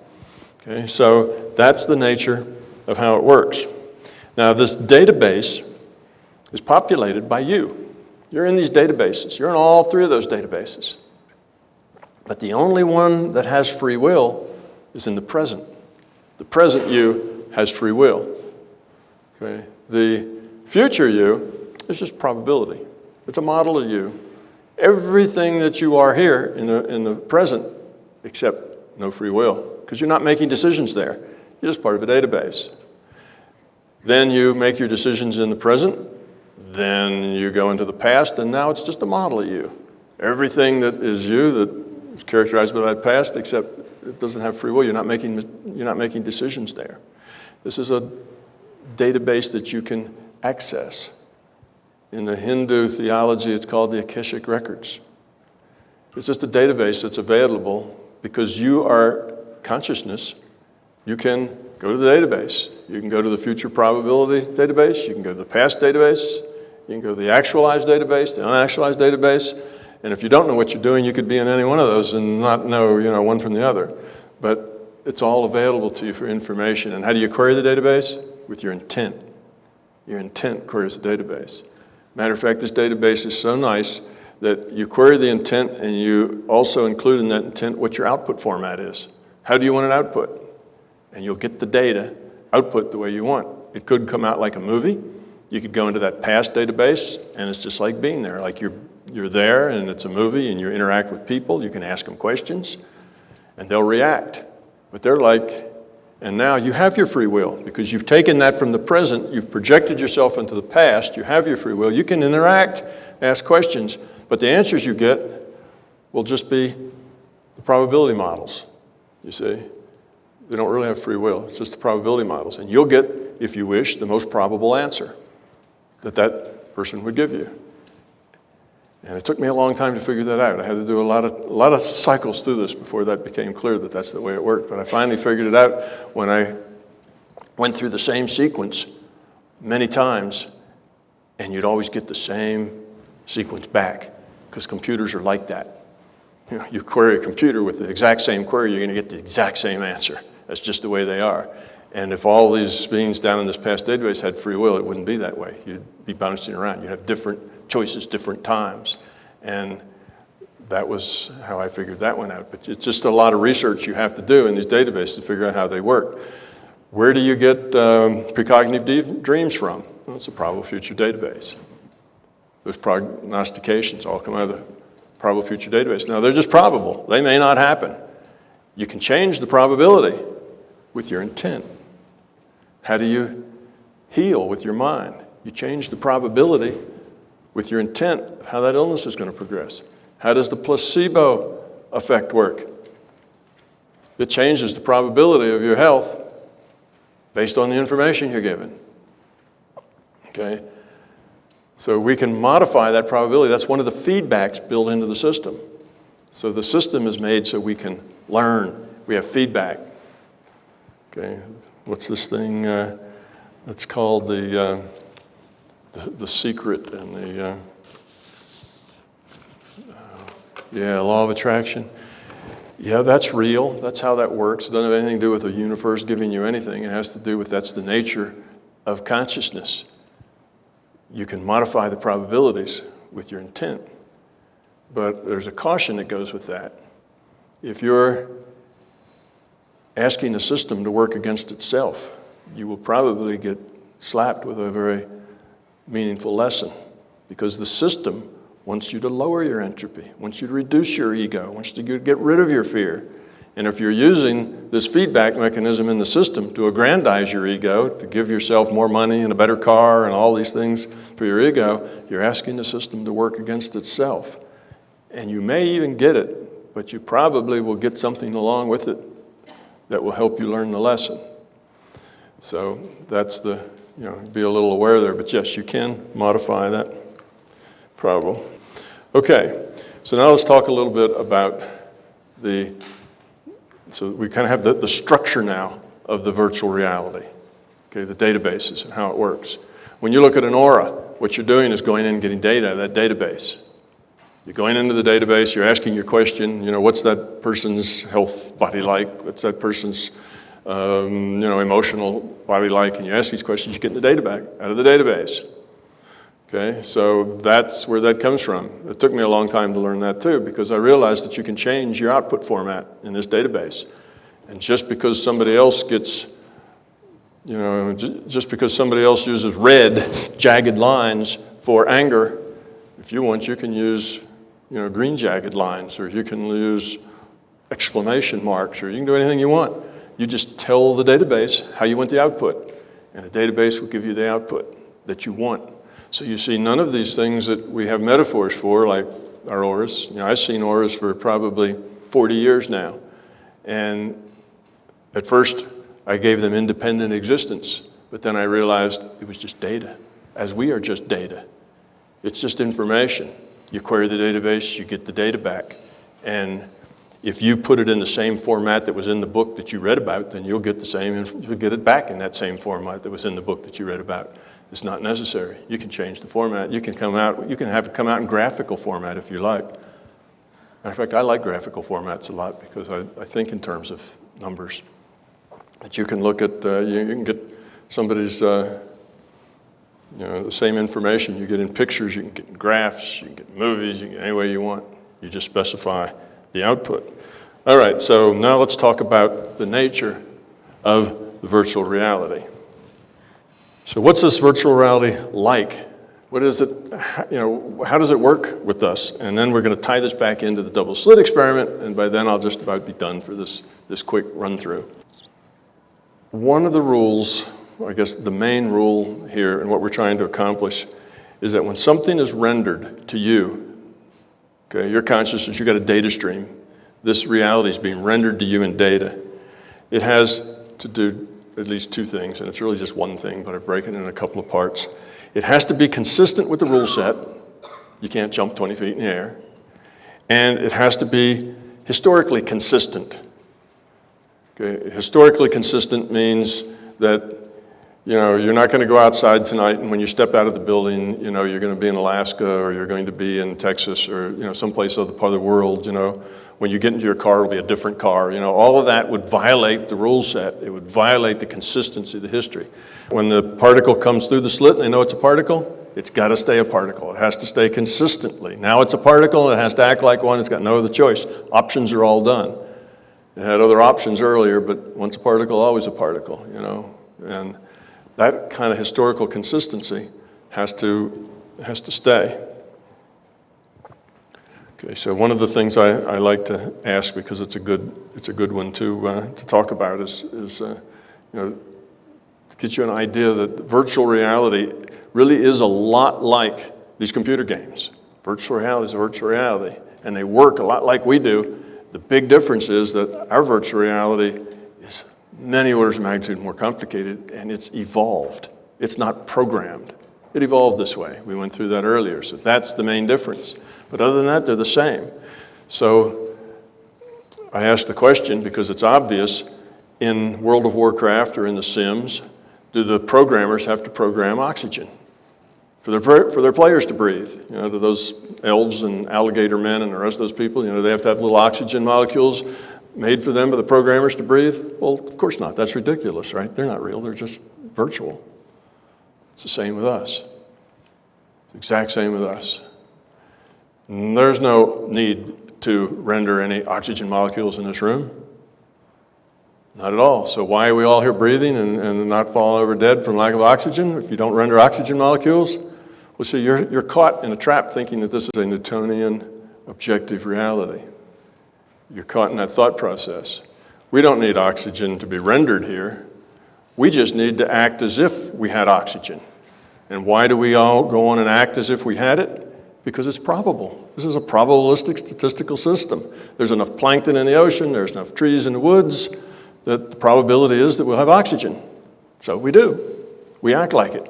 You get rid of the plankton, you cut down all the trees, and the probability is that we wouldn't have it, and we'd all start gasping and fall over. You see, it's just probability and statistics. So only the effects have to be rendered. It's much easier job computationally just to render effects. Nobody has to render all the underneath causes. Now, does that mean that when you go to sleep at night, all the world disappears? No, the world was never there to begin with. It's all just virtual. You see, it doesn't disappear. It's just no longer being rendered for you. There's other people in the world, and they still see it's being rendered for them. It's not being rendered for you. So you can't make the things you don't like go away just by closing your eyes, because they're still there being rendered for others. So there's a tree in a park, and everybody goes to bed, and then nobody on the street. There's a tree in the park, all just disappear. It's the wrong question. Reality is not objective. It was never there in the first place. It was just data being rendered to individuals and mutual individuals. So you get up the next morning, you open the window, and you look at the park. There's that tree. There's that park. Now it's being rendered to you. You see? It wasn't rendered to you before. Doesn't mean anything goes away. That's just a habit of thinking that this is an objective reality and that stuff actually exists. Remember what Bohr said? He said that if you think that the stuff that's out there is real, then you haven't really understood quantum mechanics yet. It's not. It's just a virtual reality, and it's in your head. All right, another one that I like a lot, you've probably heard me say it if you've listened to the YouTube, but it's fun anyway. If a tree falls in the woods and there's nobody there to hear it, Does it make a sound? And of course, the same thing that we've just been saying, it's all virtual. There is no tree, there's no woods, there's no sound, it's all statistical. So how does that work? Well, the guy walks into the woods and he sees a wobbly tree standing up. So here's this tree and it's not falling over, it's wobbly. Now, why does he see a wobbly tree? Because that's a probable thing for him to see. Could he have seen something else? Sure. There was probably 50 things that would have been not any conflict with those two rules I said. No conflict with the rule set, no conflict with historical consistency, because this was a virgin woods nobody had walked into before. So there was no pictures laying around of that part of the woods or no surveys done. So there's lots of uncertainty there. Where there's lots of uncertainty, there's lots of choice. Okay, so there may have been 50 different things he could have seen. So what happens? You reach in and you grab a random draw out of the probability distribution. Comes up a dead tree standing there wobbling around. So that's what he sees. So now he walks out of the woods, comes back 5 years later, and he sees a tree laying on the ground. Why? Because 5 years later, it's probable that that tree would have fallen over. So it gets rendered to him lying on the ground. Did it fall? No. It didn't even exist. Never did exist. It got rendered because it was probable wobbly. It got rendered because it was probable laying down. It's just because you believe in an objective reality that you think it had to fall from one state to the other, because you think it's real and it's out there, and it's not. So see, that's how probability works. Now let's say the guy saw the wobbly tree, he goes out of the woods, and he takes 2 steps out of the woods, he gets eaten by a bear. No. The information's gone. The information's no longer here. He made the measurement, right? He saw the tree, but now the information's just been erased. So let's say right after he gets eaten by a bear, the bear walks off and another guy walks into the woods. Does he see that same tree? Maybe. Probably not, because there's probably a lot of different things it could be, and there's no history that says it has to be a dead tree there, or a wobbly tree standing there. He could walk into that woods and there would be no wobbly tree there. See, it doesn't matter, because that wouldn't violate any consistency. There's no record that violates the consistency of that historical. There's no reason why, by the rule sets, you couldn't have a live tree standing there. So you get a different picture. But now, once he leaves, let's say he's in there and he takes a picture of the woods, and he leaves, and anybody else comes in there, are they going to see the same thing he saw? Yes. Why? Because the measurement's been taken and the information is available. See how we have the same thing as the double slit? Why? Do we see the double, why does the double slit work that way? Because when you take the measurement of what slit goes through and you have that data available, then you get just 2 spots. You don't get a diffraction pattern, because now that would be inconsistent with the history. The history says, I know that a particle went through that slit. Well, then a particle has to go through the slit and you got 2 spots. But if you erase that data before you look at the result, even though you took the data, you throw it away, you burn it up, and then you look at the result, oh, now you get a diffraction pattern. You see, because what matters is whether or not there's an inconsistency in your reality. No inconsistency, no problem. Now this gives the system multiple solutions to any problem. So if you've got if you're making choices or whatever, and you're doing measurements, right? You're making a choice to do something, some measurement. There may be 10 different ways that could come out without any conflict in the system. Still abides by the rule set, historical consistency. So which one of those 10 are you going to get? Well, it could just be because you randomly draw out one and that's the one you get. Or the system may say, well, I think if it came out this one, that would kind of give you a wake-up call. That would really help you in your time of need. That would be something that would be useful to you as far as your growth goes. That's called synchronicity. Things just happen when you need them. Things just are there, just at the time and the place that just is right for you, and it's, we call that synchronicity. So the system is actually trying to help you. And it can do that if you're open to the help. If you're not open to the help, then there's no point. Because if you're not open to the help, why would it bother? It's not going to do you any good. But if you're open to the help and you say, gee, that was really amazing. That, look at this line of incidents that happened to me. I just went to here, to here, to here, and then bingo, there I was. That's hard to believe that was just, random. And it could be random. It could just been luck the way it played out. but it doesn't have to be. You see, there is a possibility that the system can manipulate those things to nudge you. Now, it can't make choices for you, but it can give you opportunities to make good choices, to see things, to look at a bigger picture. That's what it can give you. But you still have to make the choice, do whatever it is you do. So the system is really trying to help you out, if you let it. If you want more help from the system, then put yourself in a position to learn from it, and you'll get it. Put yourself in a position that you won't learn anything no matter what happens, and you won't get any of it. Okay, so that's some good advice. Okay, so uncertainty provides wiggle room within the constraints, okay, of the science certainty and the rule set. So that's how all this relates back to the double slit. You see, the double slit experiment's not just about little things, like physicists will tell you. Oh, that's just in the world of the tiny. The reason it works in the world of the tiny is because in the world of the tiny, there's lots of uncertainty. Okay, you got electrons zipping around or a photon running around at the speed of light. Where is it? It's hard to tell, you know. It has this huge uncertainty in its position. Well, there's so much uncertainty in position that the probability of where it might be, you see, can go across both slits. So it can go through probability, can go through both slits. That toaster oven, where it is, has a teeny little, probability of where it is. We know where that is because that's a big thing we can see. So it's such a tiny little uncertainty that it can't do that. You see what I mean? So that's why we think that quantum mechanics only applies to little things. But see the bear in the woods and the tree? Quantum mechanics. The same quantum mechanics that this double slit applies to our everyday life. Our whole reality is like that. It always bothered me when I was in graduate school that quantum mechanics only applied to little things. It's like, why is that? Why do you have a general rule of physics and it only applies to little things? If it's a general rule of physics, it ought to apply to things. And it ought to apply the same to everything. It's not like, well, here's a rule. Well, are you too big for me to apply to you? Are you a big thing? Sorry, it can't apply to you. That doesn't make sense. Physics generally doesn't work that way. If it's a rule, it's a rule. It applies. And this thing, well, it only applies to little things. What it applies to is things that have uncertainty. Well, we have lots of things in our life that have uncertainty in them, don't they? We probably have more uncertainty than that electron has in its position with a lot of things that we do. And in all those things that are uncertain like that, like what you're going to find when you walk into a woods, a lot of uncertainty there. A lot of things can happen. We live in a probabilistic, statistical reality, and that means that strange things can happen.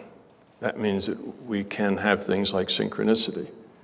That means we can, take a 2-hour drive in an hour, and somehow we just get home and we don't know how it was. That was impossible, but it happened, Things like that happen, and they can happen as long as they don't violate those rules. So you'll live in a really squirrely world, and that's the way that is. Speaking of squirrels, let's say that tree that was wobbly had some squirrel nests in it. Okay, let's say some squirrels lived in that woods. So squirrels live in that tree. Now, the guy goes out, gets eaten by a bear, and the next guy comes in. Is he going to see the same thing? Yes. Why? Because it's a multiplayer game, and those squirrels are part of the game. Their consciousness. In their mind, they have that tree mean something to them, that it exists there like that. And you're not going to come in and not find that tree. The tree has already come into this reality through a measurement of squirrel consciousness. Now, squirrel consciousness isn't like people consciousness, so it only has to come into this reality to the extent that a squirrel sees it. To the extent that a human sees it, it's entirely different. See? So there's lots of things that are uncertain. So maybe there's this great big old tree and it's down in your Central Park and it's been there for 200 years. Everything's pretty well known about it. It's always going to be there. It's always going to look the same. The roots are always going to look the same. Lots of people have seen it. Lots of people have taken their pictures next to it. But what about way up at the top where nobody's ever been? Is there a bump up there or not? Well, you go up there and take a look and make a measurement.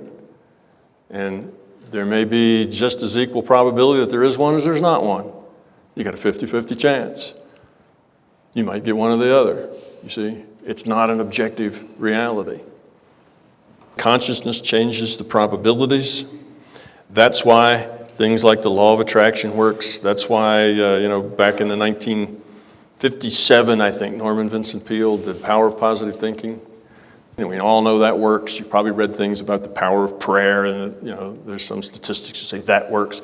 Well, of course it works. That's intent modifying the probability. Placebo effect, that's intent modifying the probability.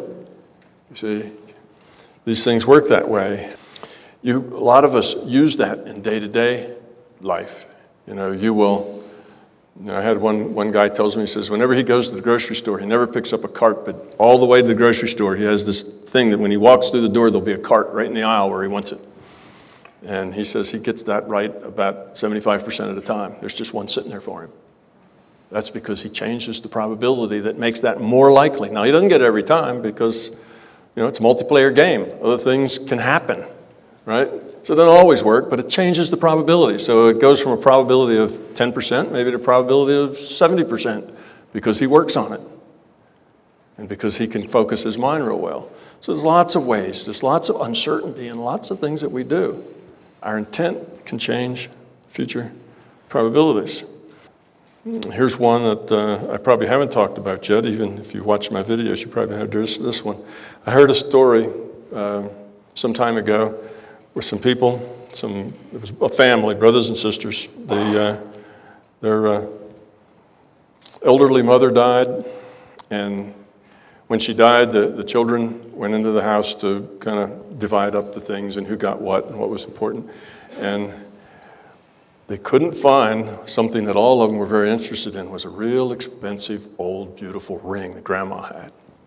And several of them would like to have had that. And maybe they would have had to sell it and split the money or whatever, but they couldn't find it. It was gone.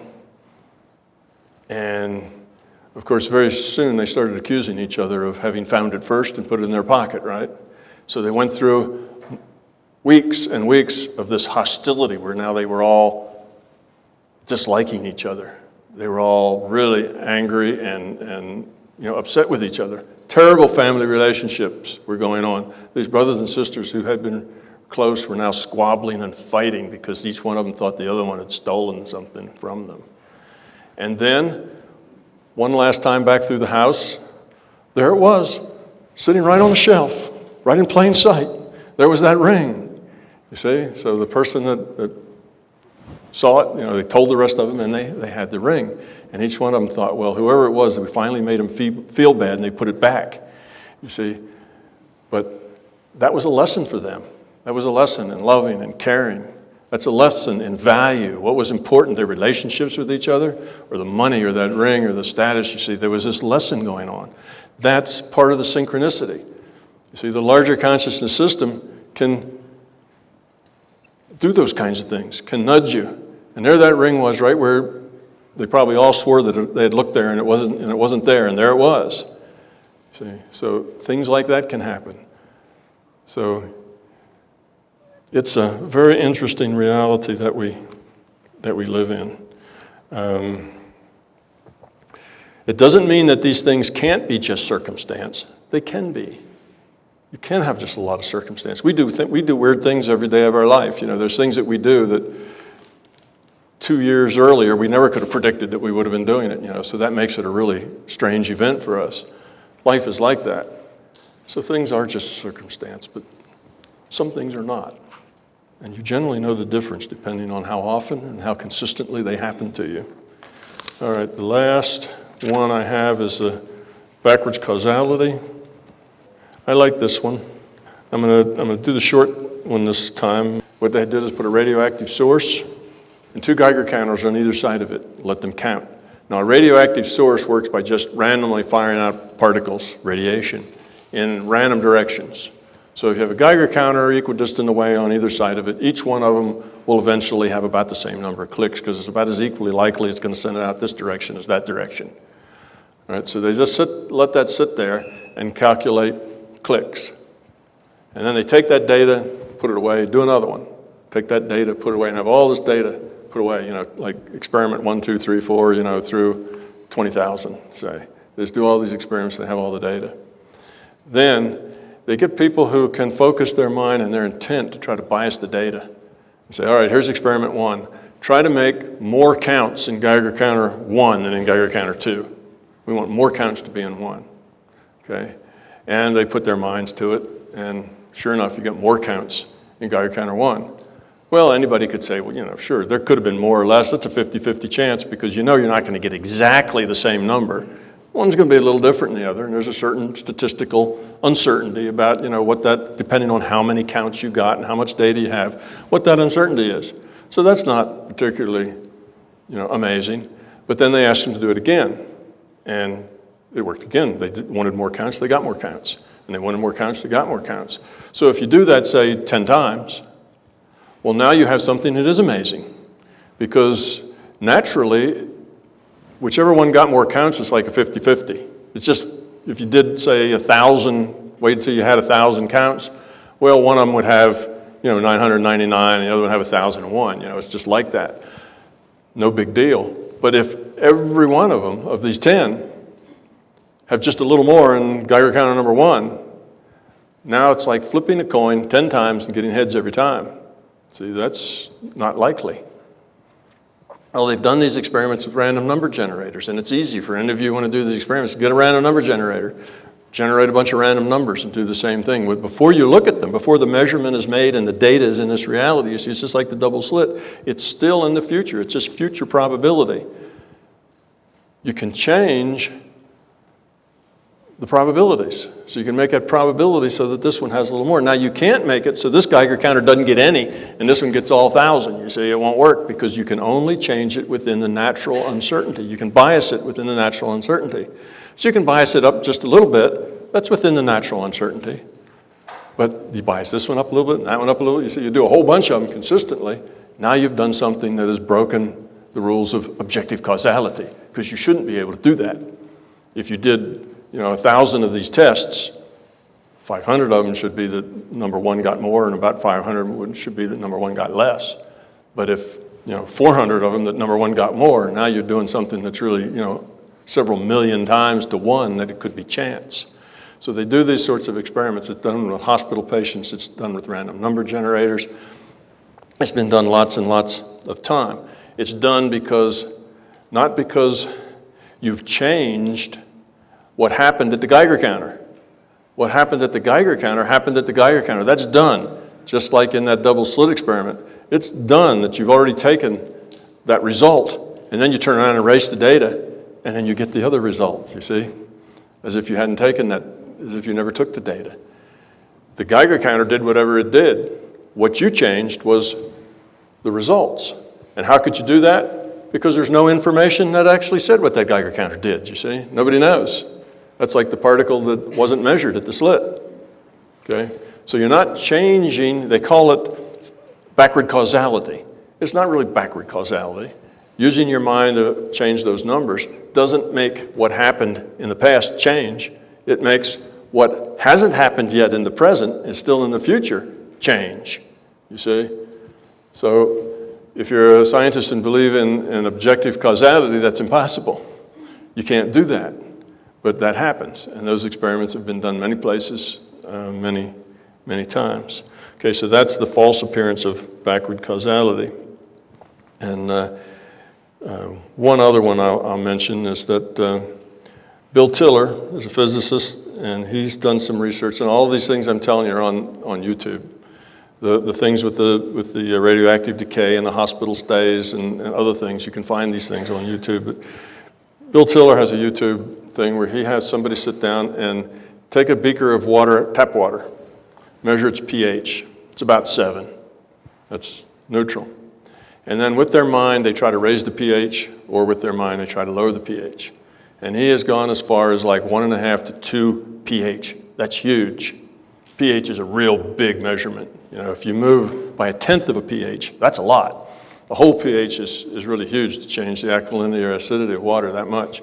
And he's done this, and he's repeated it, and he's documented it, and he's done all that kinds of things. And of course, he doesn't know how it works. He just knows that it works. Well, the way that it works is that there is uncertainty in the pH of that water at any instant time. pH isn't 7.0 with 100 zeros after it.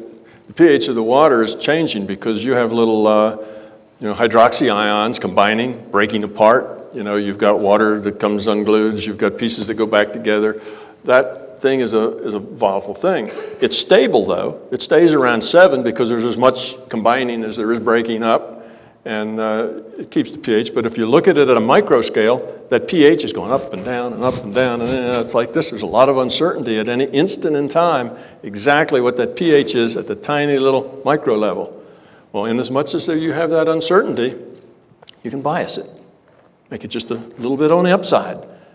And so there's not as much down as there is up. There's more up than down. And then you can bias it a little more. And then you can bias it a little more. And you can keep biasing within that uncertainty range, a little more and a little more and a little, so you can just run that pH up. And that you couldn't sit down and in 5 minutes make it go up, by pH, by 1 whole unit. Couldn't do that because that's more than what the natural uncertainty will allow. You see, that's the psi uncertainty principle, says you can only change things within the natural uncertainty. So that's how those experiments work. A mind can manipulate things. Dr. Emoto, his ice crystals, his ice crystals don't really love Beethoven. His ice crystals respond that way because Dr. Emoto likes Beethoven. You see, the way ice crystals freeze, there's lots of random ways. You've heard no two snowflakes are the same. When you freeze water, there's all sorts of ways those crystals can come out. Lots of uncertainty. You apply your mind to it, you give it some concept, you can make it come out the way you want. More often than not, you change the probability of the way it comes out.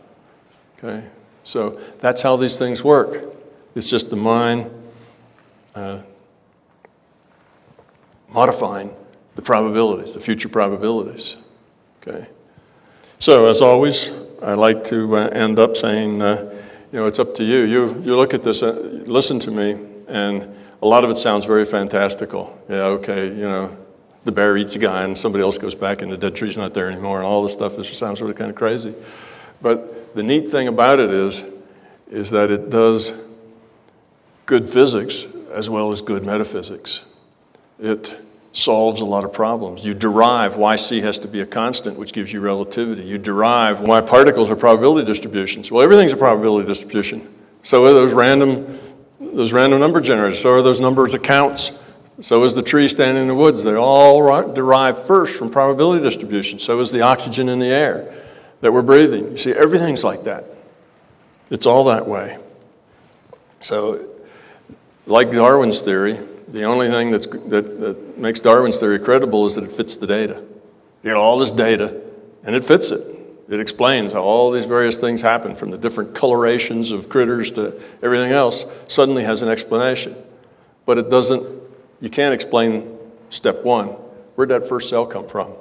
Nobody was there investigating when that first cell came from someplace. So it doesn't answer that, but it fits all the data, so that gives it credibility.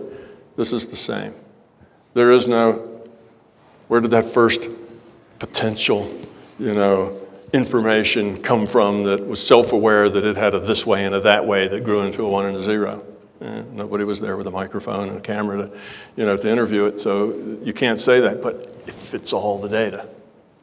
It answers all the questions. So that's basically where the credibility has to come from. But when you look at it, I don't want you to believe it because I tell you. I don't want you to disbelieve it because I tell you. That's the wrong approach. I really want you to find out. It's not that hard. There's lots of uncertainty in this reality. You can use your mind to do things that will eventually prove it to yourself. And how does you do that? Statistics. Because you can't prove it to yourself with a one shot, because consciousness is subjective. And the only way you can do science in a subjective world is with statistics. That's how drugs are found out if they work, because it's the real world, it's people. Somebody says, I'm better. Well, maybe they just got better anyway. Maybe it didn't have anything to do with the drug, you see? So it's subjective. So this is the same way. So you're going to have to practice doing things that create evidential data so that you know whether your mind is having that kind of effect. And if it does, then you know you're violating, the normal view of the world and reality, and then you know that maybe this is real. Maybe there's something there. So what you have to do is not believe me or disbelieve me, but go find out.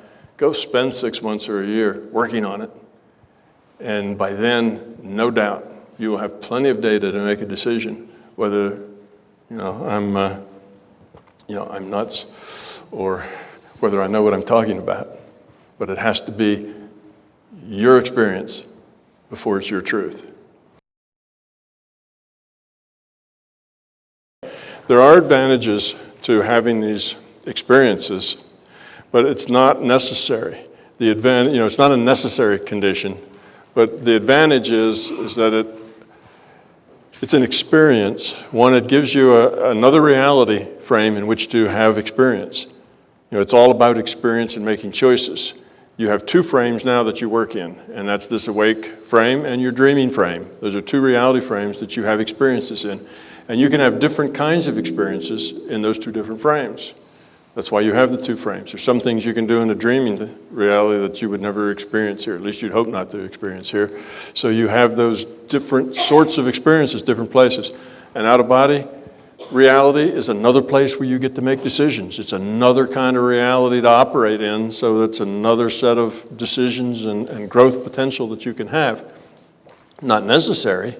It's not even necessary that you ever remember any of your dreams, but it's available, and it'll teach you something significant if you convince yourself that it's real, and you do that by collecting evidential data.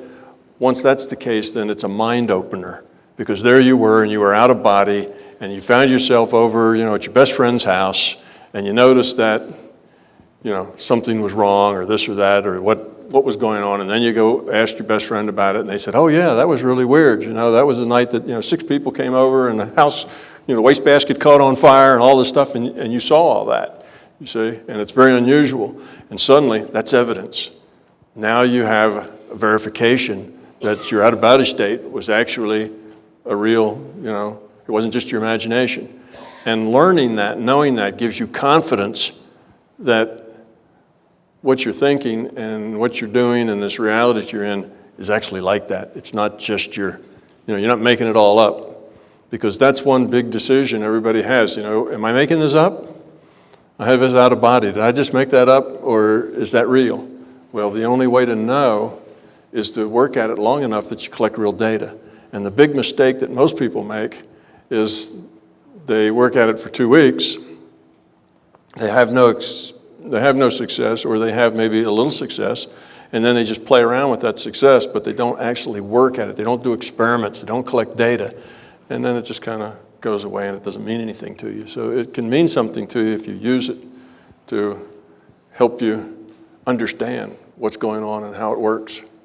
And besides, it can be fun. It's an interesting thing to do. You can learn a lot. So yes, I'd say it's a valuable thing. It's a valuable thing to do, but it's not a necessary thing to do. There's nothing about having an out-of-body that will make you grow up and become love.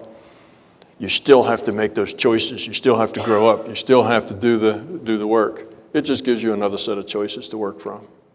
As an average person, how can I benefit from this information? Everybody can benefit from this information, because if you know the game that you're playing and you know the rules, you ought to be better at it. If you just, if you had no idea, if you were from Mars and you had no idea what the game of baseball was about, you just couldn't understand at all what these people were doing, running around, throwing sticks, and balls going this way. It just made no sense to you, and suddenly said, you're in the game. Well, you wouldn't play very well, would you? Because you wouldn't have any concept what to do or why to do it or how to do it. Well, this is the same way. What the advantage this gives you in understanding that this is a virtual reality, that you are part of consciousness, that your goal is to grow up, become love, to lower your entropy. The fact that you know all this now tells you what the game is and how you're supposed to play it. As long as you're just muddling around and doing things kind of as they come and don't really understand that, you're not going to make very good progress as far as lowering your entropy goes. You're not going to get very far because you're not focused.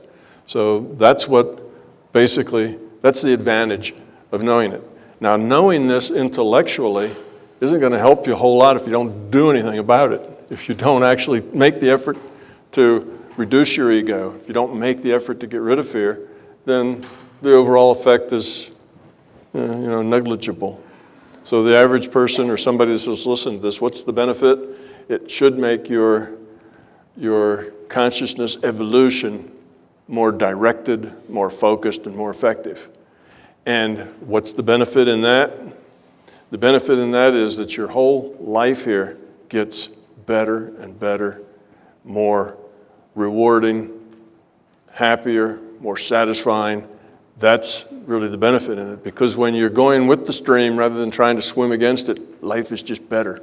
It's easier. You find that things happen for you, to you, with you, that are supportive. The system wants to help you. So here you are helping yourself. You're trying, you're making an effort, and suddenly everything falls into place. Things just work better for you. The synchronicity, works for you. Things happen just as you need them. Relationships are better because you understand it's not about you, it's about other. So your life gets better. Just like those people we had, the group that was based on fear and the group was based on love, which one would you rather be a part of? What difference does it make to the average person which one of those groups that they're in? It makes a lot of difference. Your life is a whole lot better if you're in the group that's based on love. So it makes your life better, makes your existence more fun, gives you more joy in your existence. You feel satisfied. So yeah, there's a lot of good reasons that this is helpful. Are our goals or intentions restricted to our own potential, or do they affect the whole human record? So the way I interpret that is when we have our intention to change the probable reality, when we're using our intention to grow, is it just us? Can we only affect ourselves? Is it only us that we can work on? Is it only about us, or do we affect the whole thing? And the answer is you affect the whole thing. You're a part of a whole. And whatever you do affects those around you that are connected to you, which affects those that are around them that are connected to them, and it spreads out. So whatever it is you do, it's a part of a bigger picture. And you yourself are a part of a bigger picture. And you can do things with your intent that are about you. You can heal your mother or your sister or your brother or yourself. Or you can have a bigger scope. You can heal your nation, you can heal the world, you can do that. Now, if you have a bigger target, your effect is going to be smaller. If you have a smaller target, your effect is going to be bigger. Because it's, what are you trying to change? How much mass are you trying to move, basically? If you're trying to move a whole lot of fear to that's harder than moving just a little bit. So yes, but it does have an effect. Just because the effect's small doesn't mean that it's inconsequential, or doesn't mean that it's meaningless. People who pray for world peace or whatever, they're part of the solution. They're part of the solution. Even if it's only a tiny little part, it's better to be a tiny little part of the solution than it is to be a tiny little part of the, of the problem. So it's, you do affect everything. We're all connected, we're all netted. We're all individual consciousness in the sense that we're individual. Our individuality is really part of the hallucination, but we're all part of this one consciousness system. We're pieces of that one consciousness system, but we're all interconnected. We're all netted together. It's like the internet. We can affect each other. We can communicate with each other. We can help each other.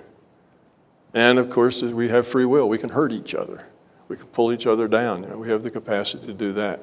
That's the choices that you make that pull you up or push yourself down.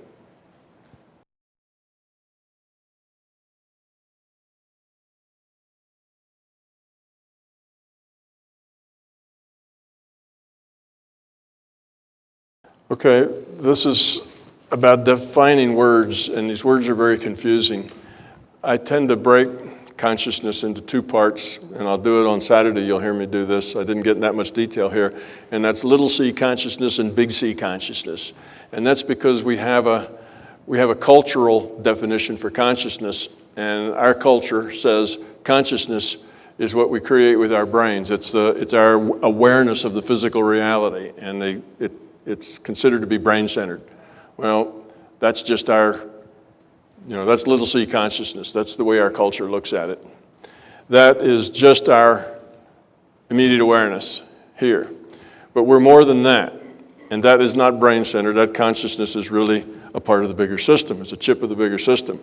But you have that part of your consciousness, that little c consciousness, if you will, that's the part that's kind of broken off. That's a little separate chunk that's in this game, that's experiencing this virtual reality, that's learning and growing here. That's that piece.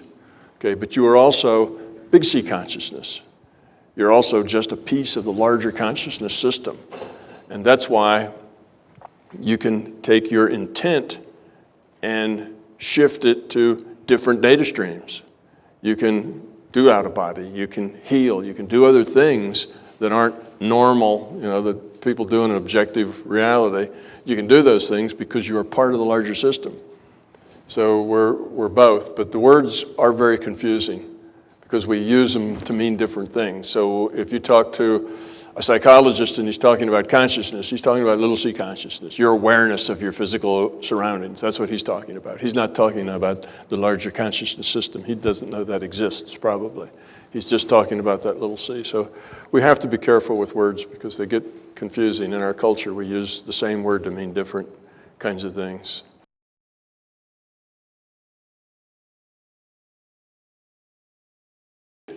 Well, aging is part of the rule set. Okay, that's part of the way our physical system evolved. It gets old, it wears out. It builds up toxins in the cells. These things happen. Now you can affect that. It's not just that if you are love-based that you won't age. You can affect that. You can affect it with your intent to make yourself age more slowly. If you want to put a lot of energy into that, you can do that. Okay, but if it's entirely ego-based, which mostly that would be, right? If it's entirely ego-based, then it's going to be very limited in what you're going to be able to do. But you can do, you can spend a lot of time treating your body well. You can eat well, you can exercise, you can do all those other kinds of things, and that will keep you younger, longer, keep your body functioning well for a longer time. So there's lots of things you can do to affect it. But for the most part, not getting old may sound like a good idea, but that's really not the way this is set up. It's set up so that you cycle through, learn what you can learn, and as long as you're learning and growing and real productive here, well, then good, you should continue as long as you can. But mostly by the time, a certain number of years go by, you kind of get to the point where you're ready to recycle. You've kind of done it, and you've learned what you've learned. If you're still growing a lot, then go. But I don't know that you'd want to stay here forever, for a really long time. What happens to us is we end up getting beliefs, we end up backing ourselves in corners with our assumptions, and we end up not being so productive anymore. But bodies wear out just because that's what the rule set says. You can use your mind to change that probability or slow it down, but there's really not a whole lot of point in it. Do your thing and go on and move on to the next. It's like you're afraid to change the page to the next chapter. Your existence is just like a book. It's got all these chapters in it. All right, so here's this one chapter, and you don't want to go to the next chapter. You just want to keep that chapter going on and on and on and on. Well, if it's productive, sure, but generally it's more productive to turn the page, get on to the next chapter. So the idea of staying young forever, I don't find that real appealing. You want to stay healthy and fit to do the work and do the growing that you need to do. But there comes a point where it's really more productive for you to turn the page and get on with the next chapter. It gives you new opportunities. It gives you new perspectives. It gives you new challenges. It gives you a whole new set of variables to work with, as opposed to still juggling that, that same old set along for a real long time. So one of the things we have in our culture is a fear of death.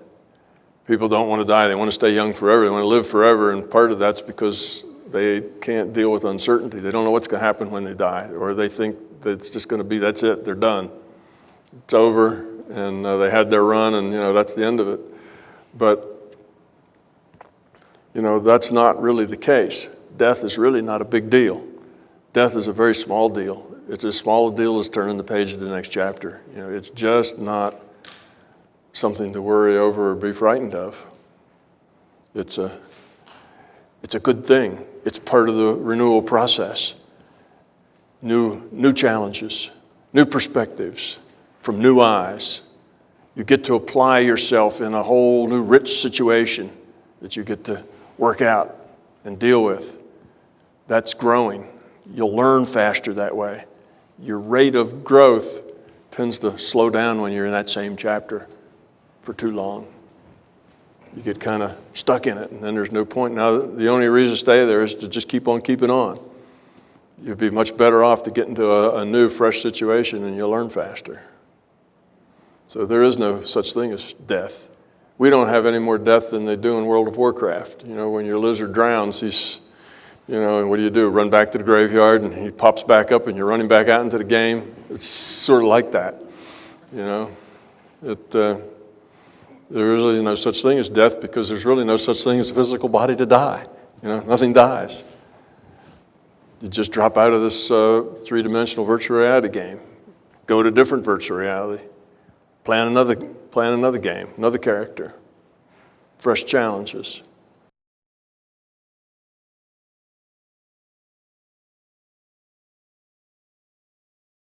Well, there's a couple of reasons for that. One, what you come in with is a mix of several things. One, we are evolving our consciousness, and that evolution is cumulative. So we get wiser, if you will. We get better quality, lower entropy consciousness, and then when we recycle, when we leave this and then come back on a different adventure, we come back in chapter 2, we bring that quality with us. We don't start over at the bottom. We start with the quality we've earned, and then we earned a little more. And the next time, we start with the quality we've earned there, the sum. So it's a cumulative, that's learning.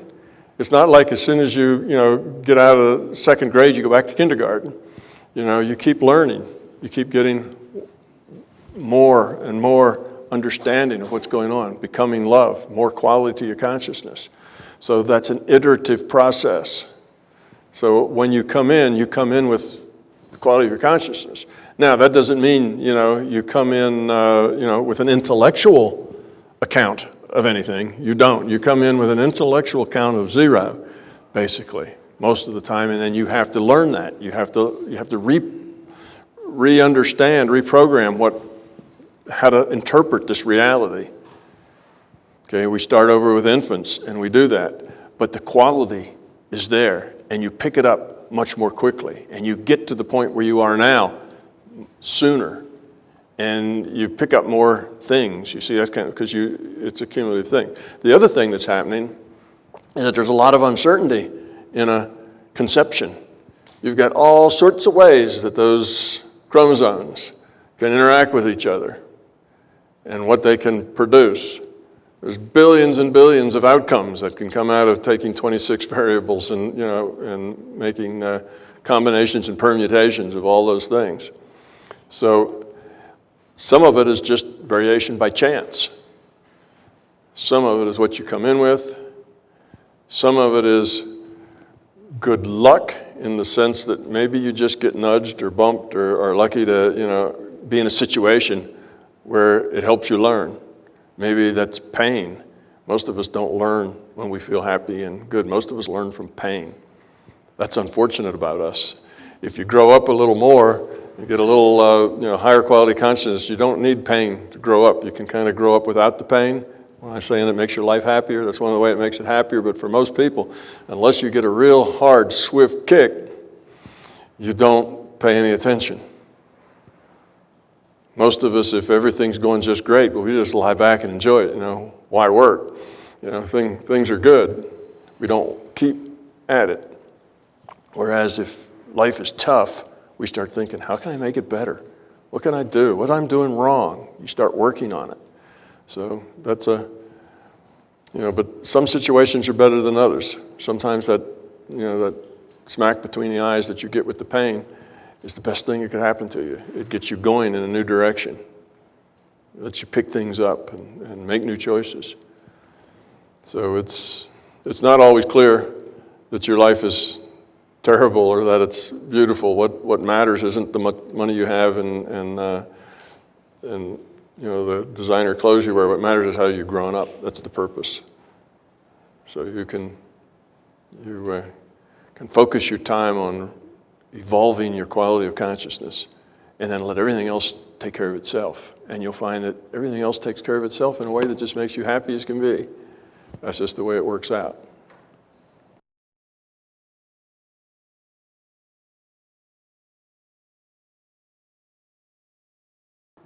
Yeah, why? What you see is what we are. When you turn on the nightly news and all you get is death and destruction, well, that's partly the bias of the nightly news. That's all they ever report because that's what gives people, that's what makes people turn the channel on. Fear. Fear is a big motivator. But we are who we are. What you see out there is a representative of us. That's really us. That's the way we are. That's the level of consciousness we are. We're full of ego. We're full of fear. It's about us. If we don't have it, we want to take somebody else's. That's just at the level we are. So that world you see out that's that awful, that's the way humanity is. This is not a graduate school. This is a daycare for budding consciousness. We are not advanced. We are struggling. And yes, there's been times when it's been, and places where it's been nicer, and there's been a lot of times and places when it's even been meaner than it is now. So it's uneven. I think that it's been getting better. I think if you look at the big picture of the evolution of consciousness on the planet, I think you're going to see a slight uptrend, slow but getting better. I think we are evolving as a species, but I think that trend's a little hard to see because the way the curve looks is like this. It's bumping and jumping all over the place, but I think the uptrend is that we are evolving. Our culture right now is based on fear a lot more than it was when I was a child. We're a lot more fear-based. When I was a child, I was 7, 8 years old. My mom would say, go out and play, come back before dinner. Now a mom wouldn't let their child out of their sight for more than about 5 minutes unless they were, locked in their own backyard or something. But I'd get on my bicycle and I was gone.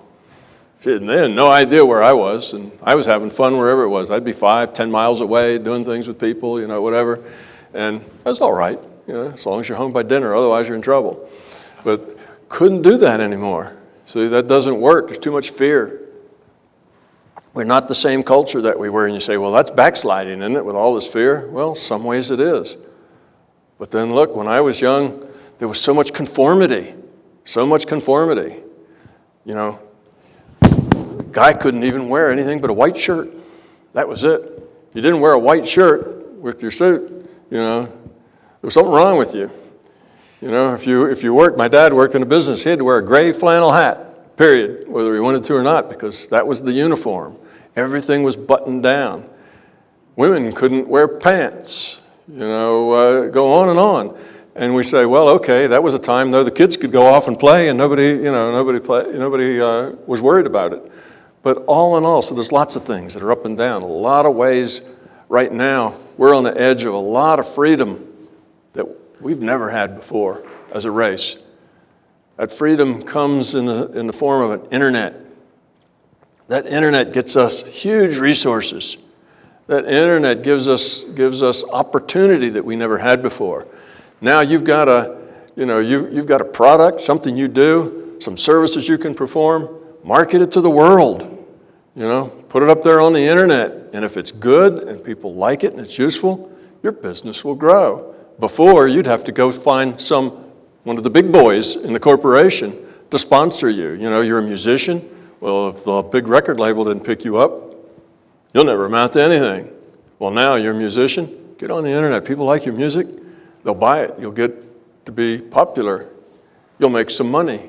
And then the big boys will want to come and pick you up. You say, you couldn't do that before. Like me, you write a book, put it on the internet. If it's good and people like it, they'll buy it. You don't have to go through, big publishers. It's not important anymore. Anything you've got to say, you can say it. And if it's valuable, people will read it and come back for more. So we're on there's a lot of freedom in that. There's a lot of ability for the individual to shine and to kind of do their stuff and be appreciated, whereas before, oh, you don't have the right credentials? Sorry, you can't join this club. Oh, you're not, you don't have the right suit, you don't have, whatever.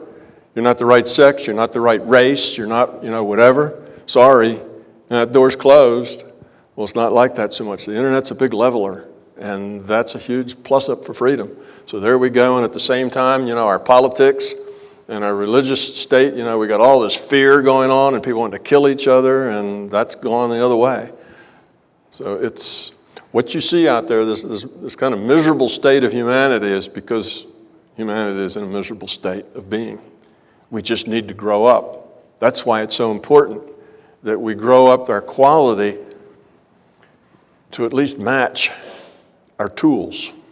You see, we grow up our tools, our weapons of destruction and so on. We grow up our ability to affect things physically while we're still infants. We're still in daycare emotionally and spiritually. That's a problem. That's dangerous. That's like giving a 3-year-old a loaded gun. That's a dangerous situation. So yes, that's been getting worse as far as uncertainty goes.